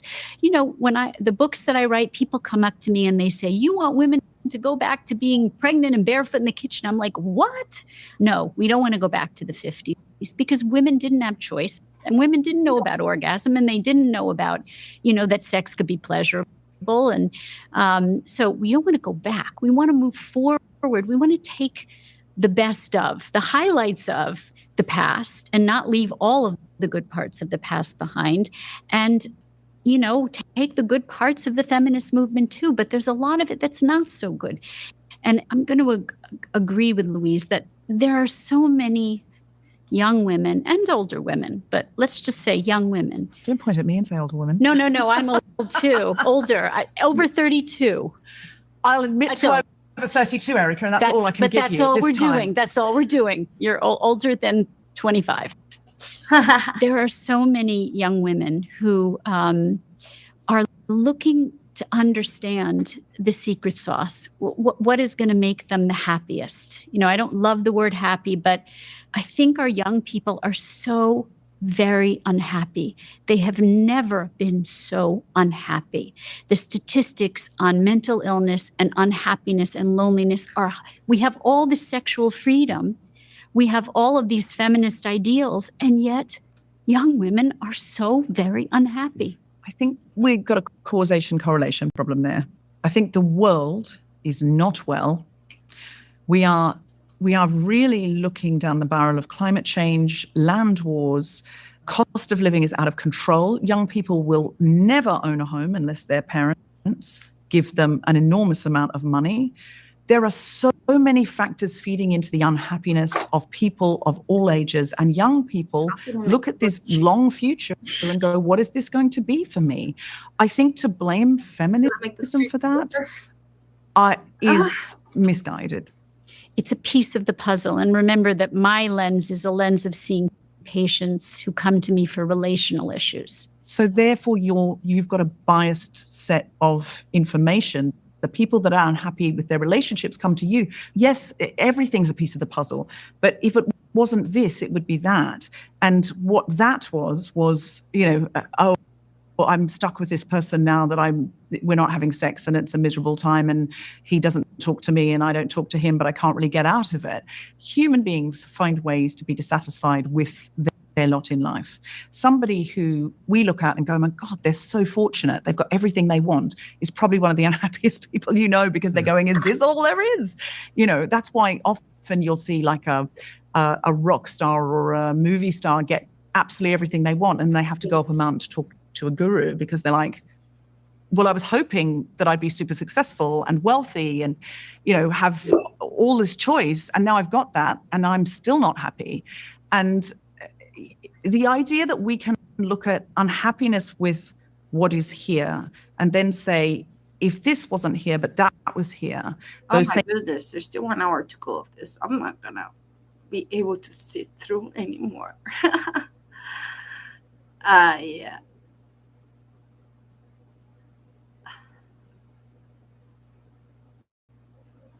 That's pornography. I love pornography. I want to talk about one last subject, which is the subject of pornography. You left this for the end. Cool. Doorknob effect. Yeah, I'm interested to see how you all think that the impacts and implications of pornography impact everything we've talked about today, whether it's men, it's women, it's children, etc., and also how that ties into feminism.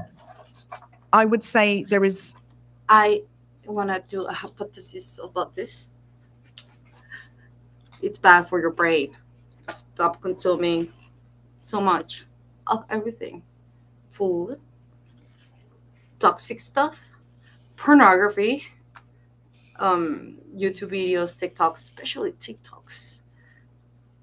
All of that stuff makes your brain not okay. We are not meant to be gathering so much information at once. We are supposed to process the information in a slow manner, in a controlled manner that counts with anything that makes your brain start firing up. And porn does that to you. Yeah. I don't know how to get rid of mine from them, but yeah, do more things outside. Take care of more of your health and your brain. It's important that we get old and fully able to move and heal and recover still, because when we get old, life is not over yet. There's so many things that we can still do, and yeah, that's what I'm excited about. I am investing in my future self by consuming less, being more active, connecting more with my family. I'm attempting to make more friends. I have one that lives somewhere in the United States up north, and then I have another one that's somewhere in LA. That's two, but that's ah. But my family here, everybody is healthy. Everybody is learning how to be at peace, and we're all learning how to just take a chill and not feel like we're in survival mode all the time. And that helps when you don't consume that much, then you don't spend that much. Then yeah, so many things happens when so many good things happen whenever we just take what we need, we eat to nurture our body correctly, and yeah, just let's not clutter. Let's not clutter our brain with images either of porn. There is increasing evidence that everything we do alone on our phone excessively is causing us to disassociate, is causing us to get some kind of addiction property from it, is causing us to dysregulate, is causing the breakdown of regular communication in society. So do you think porn is a net negative for society? I think it's a moot point, because it's always been there and it's always going to be there. But I would like... But if you could press a button and get rid of it, and pressing that button, would that cause society to be better or worse in terms of happiness, if we use that as a metric, and any of the metrics that one would use? Honestly, it's like saying, can you press a button and get rid of human sexuality? I don't know what the world would look like if people weren't seeking it out. But where there is no before we had porn, people always drew things. Pornography and through walls. Can I say that when it was two-dimensional, when boys had a Playboy magazine under their bed, or they stole their father's Playboy magazine, that was actually less harmful than the movies and the video, because two-dimensional isn't as powerful as the video. I mean, I'm saying films. Yeah. Modern porn is a super stimulus. Yeah. It's like completely different. It's not like real action is like not, is saucy not murals in Pompeii, right? It's designed to be incredibly stimulating. Like and it's very clever, actually. Like the way that the porn platforms work, it's a clever product. And like we're talking about unregulated capitalism, like this is the preeminent example. It's designed to tap in to our most profound desires. I mean, particularly for men using it, it's like hyper visual, everything's exaggerated.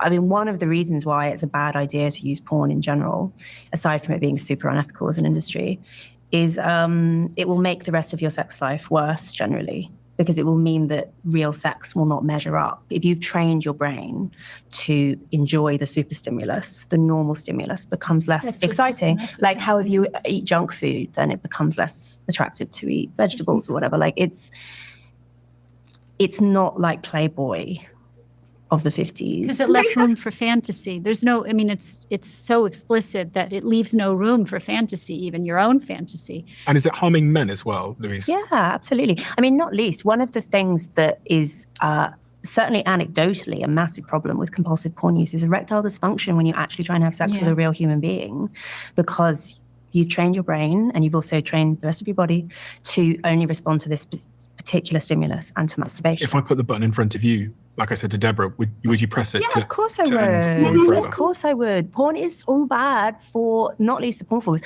I mean, even just on that basis, in the same. Yes, I would delete all of mine too. But it's the freaking internet. I already thought about this.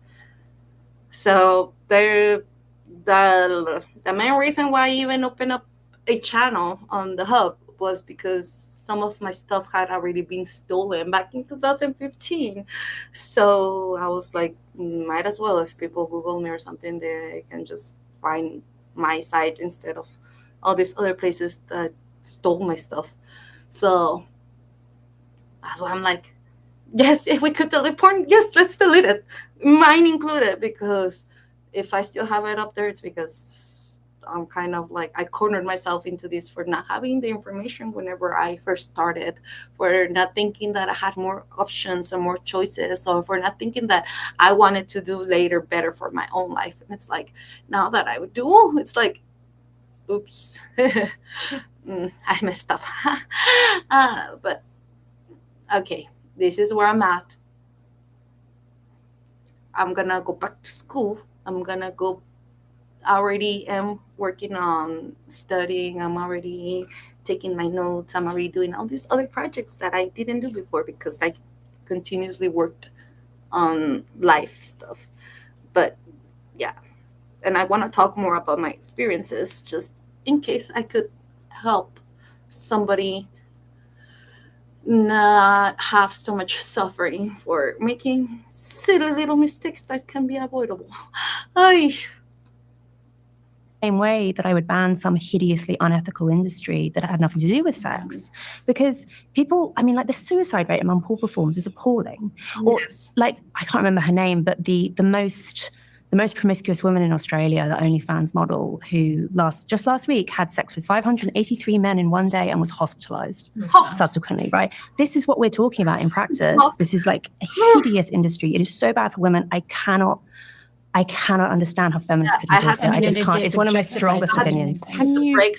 Would you ban saucy murals in Pompeii? I can't. Right. No, you can't ban anything. So would you? But there's the button, saucy murals in Pompeii. Which, by the way, is number 5 on the trends. They're two-dimensional. I don't mind two-dimensional. It's funny. I don't mind two-dimensional. It's when it's live action. And actually with video games, they did studies to show that the more realistic the video games, the more harmful they were to teenagers. And so there's something about, so the murals were because the brain doesn't know the difference between reality and what's going on. So I can see that. That happened to me.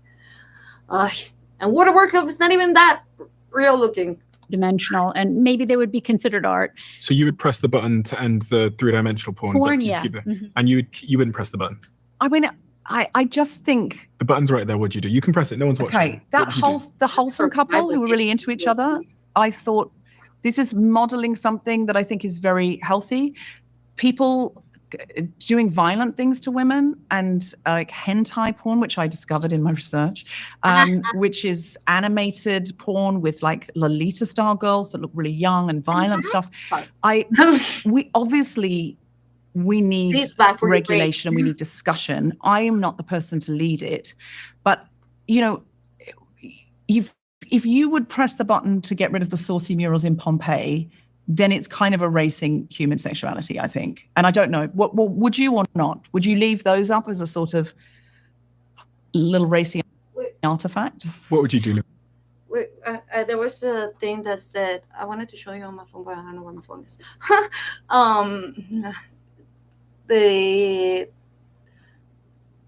There's like dicks and vaginas in temples, but also like they're just genitals. They're just part of the anatomy of the body. Like, it's up to you if you make it something else. What the fuck? So I can see why those 2D is not an issue, but everything else, like the porn, that stuff makes your brain really messed up. I know from experience. I wouldn't put it up in a schoolroom. I mean, like, I think everyone accepts that even that really mild stuff needs to be like limited, if not, it needs to be limited, if not legally, then socially. What about Statue of David? What about just the naked form? Just leave them alone. I would not ban that. But Deborah, I think that this is a rhetorical trick to avoid the fact that this is the least feminist industry we can conceptualize. And a lot of feminists have really dropped the ball on this and have actually decided to prioritize their own status and their own commitment to sexual liberalism over actual real women who have been sexually tortured within this industry. And it makes me really angry. And I think that, I mean, this is true in all sorts of areas of feminism. I mean, what we're doing here is an intra-feminist argument, right? Like, we're all basically starting from the same position, which is we think that women's interests ought to be protected, that women's flourishing ought to be promoted, children's too. What we're arguing about is over how to do that. And that's an argument that's going to go on forever and has gone on forever. And I think it's good. We should have these arguments. But if we can't start from the premise that like the sexual torture of women for profit is bad, then what are we doing? Why does it make you angry? And what part of it makes you angry as it relates to feminism? It possibly is partly from having worked with victims, I think. But I guess it's the dishonesty I just don't like. I'm not accusing you of being dishonest, but I just think that this ideology is just so riven with contradictions. Where did feminism drop the ball? In prioritizing the interests of a small, unrepresentative group of women over the interests of other women. And I don't just mean in terms of like class or wealth, although that is a factor. I mean, a lot of it is to do with personality. We've talked about agency. We've talked about some people are more maternal than others. You know, I think that one of the perennial problems with feminism is that the women who tend to sort of rise to the top and get media careers, I do realize I'm in this category, are not representative of other women and will often have preferences that are very different, which are just not shared by everyone else. I want to ask you all a question just for me, which is something that I contend with now that the world is shifted and changed and definitions have shifted, which is about masculinity and what it is to be a good man. I aspire to be a good man. And I'd like you all to tell me one by one what masculinity now means to you and how all of the men that... What masculinity means to me is that you respect and take care of everybody around you the best way that you can. And I think that counts for all humans, not just being a man, but also men are stronger and women have been told not to pick up heavy things since little. Okay, so we can build muscle, but we're just not helped push to build muscle like men are, and men just do that more naturally. So yes, please help us pick up heavy things or push a car. The other day I had to push a car and somebody stopped, so I was really happy for that. And yeah, I'm so mad that I'm gonna build more muscle. I've been working on that. Anyways, that's really anger. But other than that, yeah, just respect and learn to listen, because a lot of guys won't listen. And maybe, I don't know. I'm happy with the men in my life. They'll respect me. They'll support me. They'll are caring, and whenever I talk, they listen, and they don't criticize me. They let me do whatever I want with my own time. And when we're hanging out, it's beautiful and it's lovely. And I'm talking about my brother, my partner, and I think that's the only man in my life. Um, my dad passed away in January, and he was caring, he is loving, and even though we didn't hang out that much because he used to criticize me a lot. And we used to get in fights because he would used to criticize me a lot, so I would avoid him. Like my gluten-free lifestyle, my way of not being of being weird. Like he would criticize me and I couldn't take it, so I would like avoid him sometimes. But other than that, anytime I needed him, he showed up. He showed up. He helped me so much whenever I was at my worst. And I am so thankful that he was always around whenever I needed him. And if I didn't need him, I kept my distance.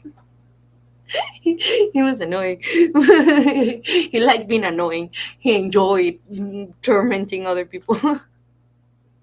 And but yeah, like what mattered, he was always there, and I know that I had access to him all the time. And if anything went down, like we would always see each other. So that was beautiful to have. But also I learned for my own sanity to keep my distance, because I knew I was doing things all right for my life when it came down to like my diet change, and he was not respecting that. He tried to make me eat bread. Like, so it was silly stuff that I am so happy that I overcame and got to hang out with him more towards the end.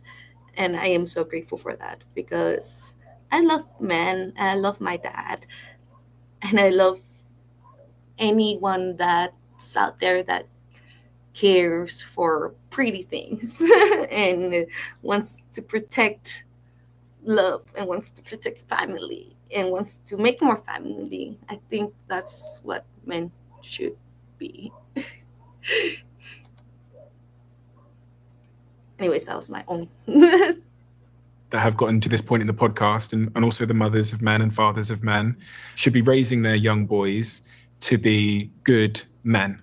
And how does that sort of contradict, or how is that in harmony with our evolutionary nature? So starting with Louise. I think that the key task that every society has to set itself is how to, young men in particular, have this incredible energy that can be put to good things and to bad.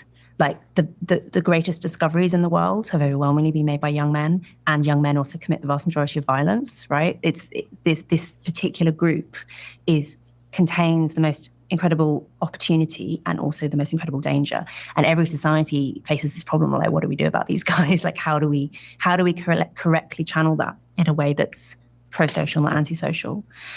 And I don't think our society is doing an especially good job of that. I mean, to some extent, we do pacify men with porn and video games, so they're less dangerous than they have been in previous eras.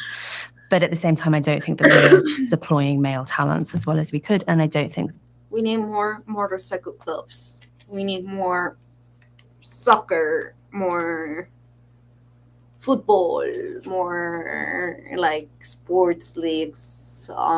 Chess needs to come back.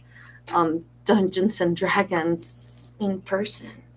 I always wanted to play that with the nerds, but they would get so quiet whenever I was around. And now I figured out that I intimidated because I was like tall, pretty girl, and I just wanted to play Dungeons and Dragons, but this is they got shy with me. I thought they didn't like me. Now I know it wasn't that way. Years later, many confessed things, and I was like, ah, ah. That's why I like. I don't know. Anyways, So yeah, but I think men in general and everybody should join more clubs, do something, wrestling. Oh my goodness, I love wrestling. um and that will take care of the violence that people feel. And I think that's part of nature, because when you're in nature you have to be like that. When you're out in the streets, when you're out in the wild, you have to be a certain way, especially if you're a guy. Otherwise you're gonna be at the bottom. So I think all of that is like pent up, and in a society where you don't need those survival skills, you end up going to gaming, to porn, to overeating, and spending your energies in ways that's not good for you. I think that's why I said earlier in this episode that we should mimic some sort of like what our natural capabilities are, should be doing, like back when we were hunters and gatherers. Like, I'm not saying go and hunt and gather stuff, but like do some sit-ups, do some squats, do some yoga, do some tai chi, do some gardening, um, pet your dog more. I don't know. There's a lot of things that we can do to bring some of that stuff back, and not let us and avoid leaving us. Wait, what am I even saying? Brain no working no more.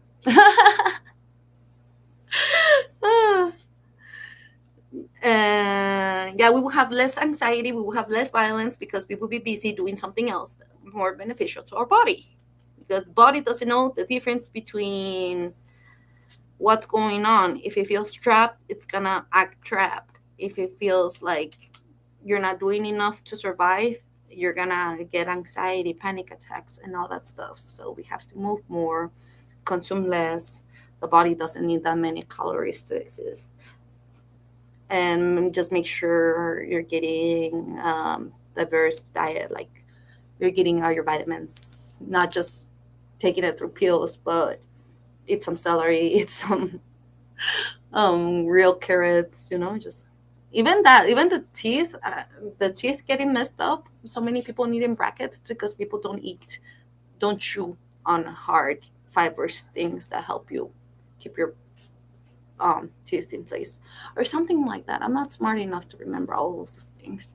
I just know we need to be more natural somehow, less artificial. That we are encouraging men to become good husbands and fathers. What about the provider, protector, procreator narrative? Scott Galloway's talked about that men should aspire to be providers, protectors, procreators. Is that accurate? Yeah, that sounds about right. Yeah. I mean, I've written about CAD and dad mode as well. Like, how do we encourage men to reject CAD mode and embrace dad mode? What is CAD mode? I like that. A cad, No, he's a cad. Kind of It's a an jerk. old-fashioned word for a man who would a philanderer. sweep in on a motorbike or a course. Philanderer, like a fuckboy. playboy. Yeah. Like, yes, I wasn't going to say that, but yes. Okay, fine. So, just to make sure I've completed my perspective of how you think about masculinity. So, should I be holding the door open for my partner, and should I be paying the bill on the first date? I think chivalry is great. I think that rejecting chivalry was a mistake. Yeah. Okay. But also, it's not the most important masculine virtue. I mean, most of the virtues I'll should open the be door to my men. demonstrated by both sexes. Yeah.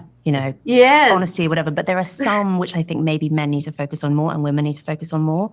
And I certainly, with raising my boys, who are very little at the moment, but me and my husband have talked a lot and thought a lot about how do we encourage specifically masculine virtues. And sometimes that means parenting boys slightly different from girls. In what way? Give me an example of a masculine virtue you're trying to bring out. Like this question about what to do about young male aggression. I think a tried and tested way of doing that, which we're certainly going to try with our kids, is combat sports or sports in general. Yes. Or basically teaching young men how to Sublimate and regulate and channel effectively those feelings of aggression in a way that is constructive and not destructive. Deborah, how do you agree, disagree with that perception? That's not at all my worldview. What? I think we should be teaching our children to find their humanity and their empathy, no matter their gender.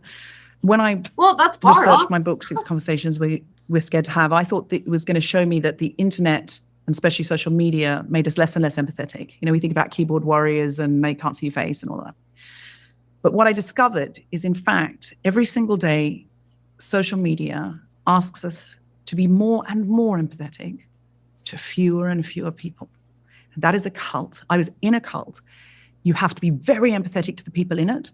And the second someone steps out. Maybe I don't see any of that because I seriously don't do social media at all. Like, I have a TikTok, I have an Instagram, but I don't doom scroll.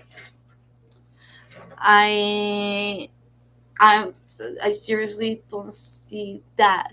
But I think when you're wrestling, when you're doing combat sports, you learn about sportsmanship. When I was doing wrestling, I learned how to not injure somebody. I knew how to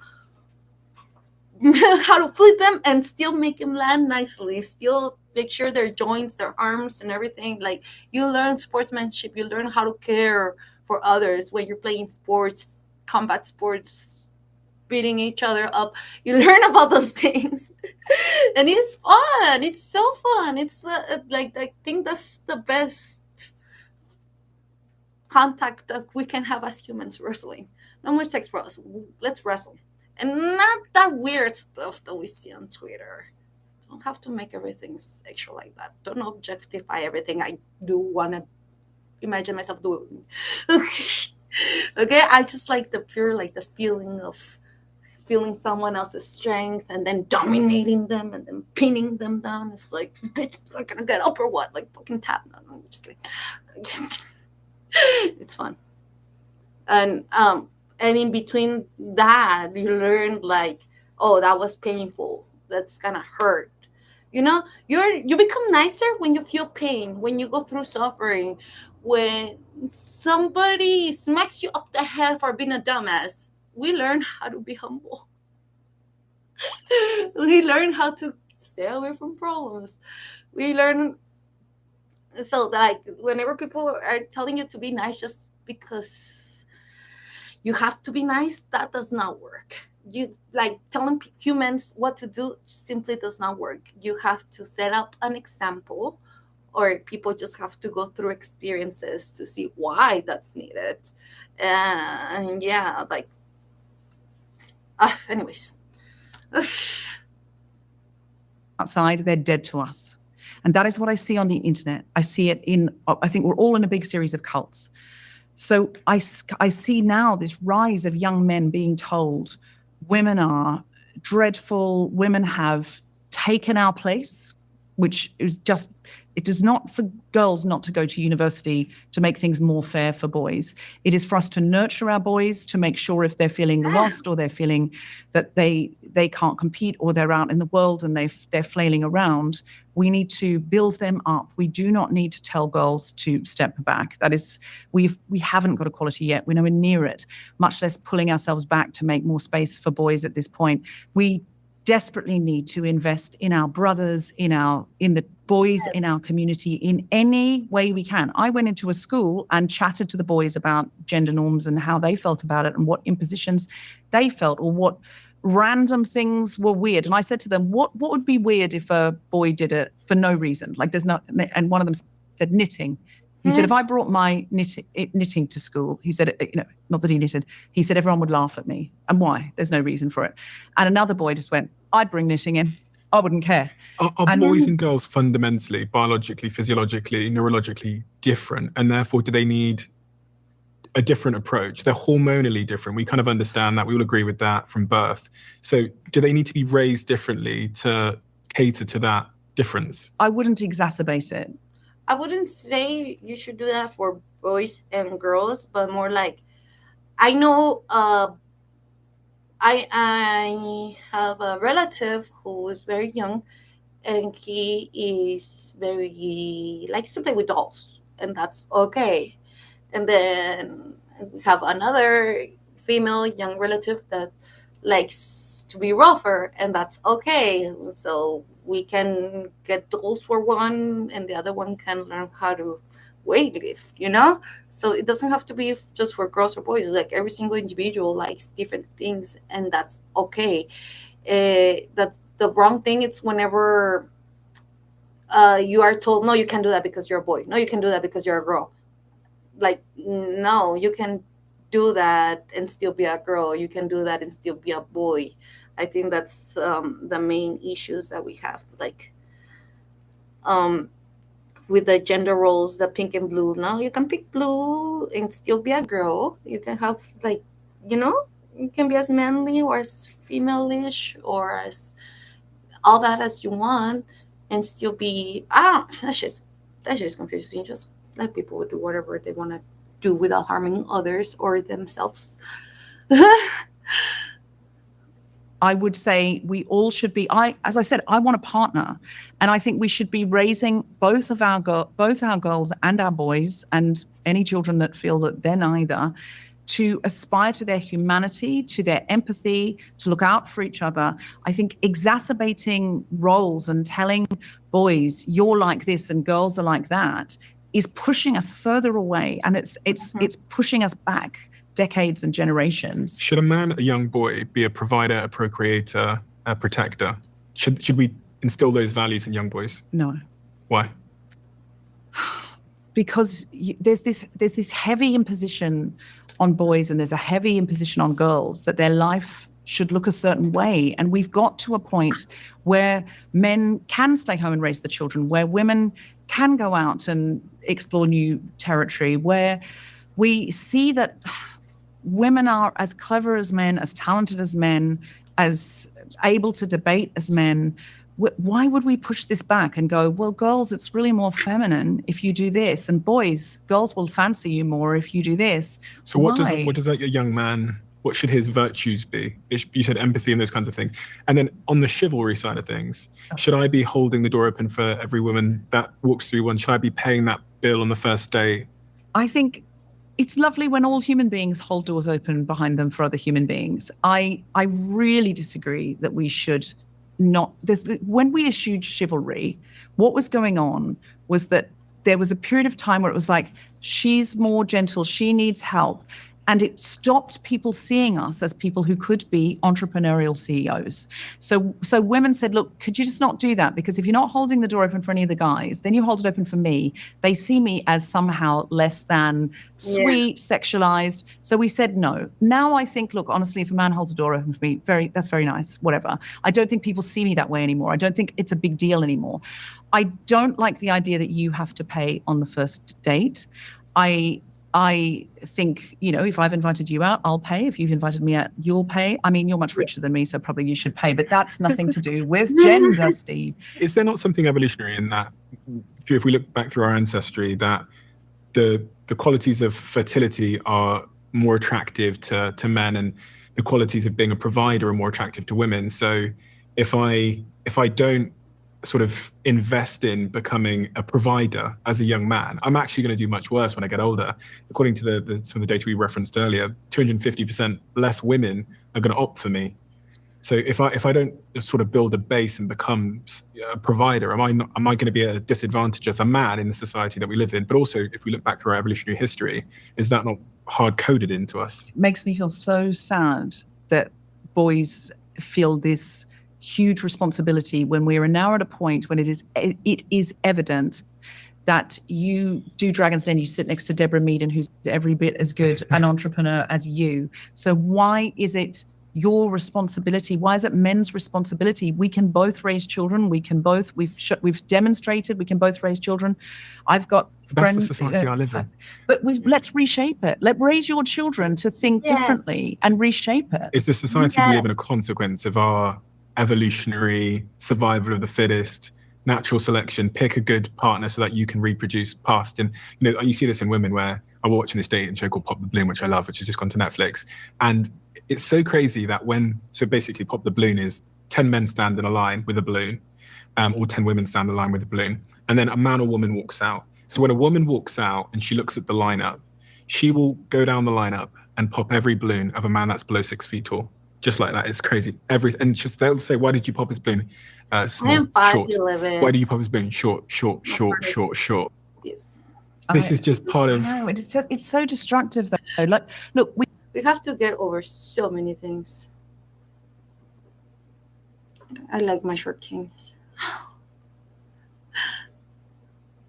final thoughts. We need more education and we need more community. And I am done. I want to go out for a walk. I'm going to let this dry up and I'll glue them later. It was fun doing actually. I actually had a good time. And I am glad that nobody showed up. I get nervous when I know somebody's watching. Ah. And you will no longer be live. Yes.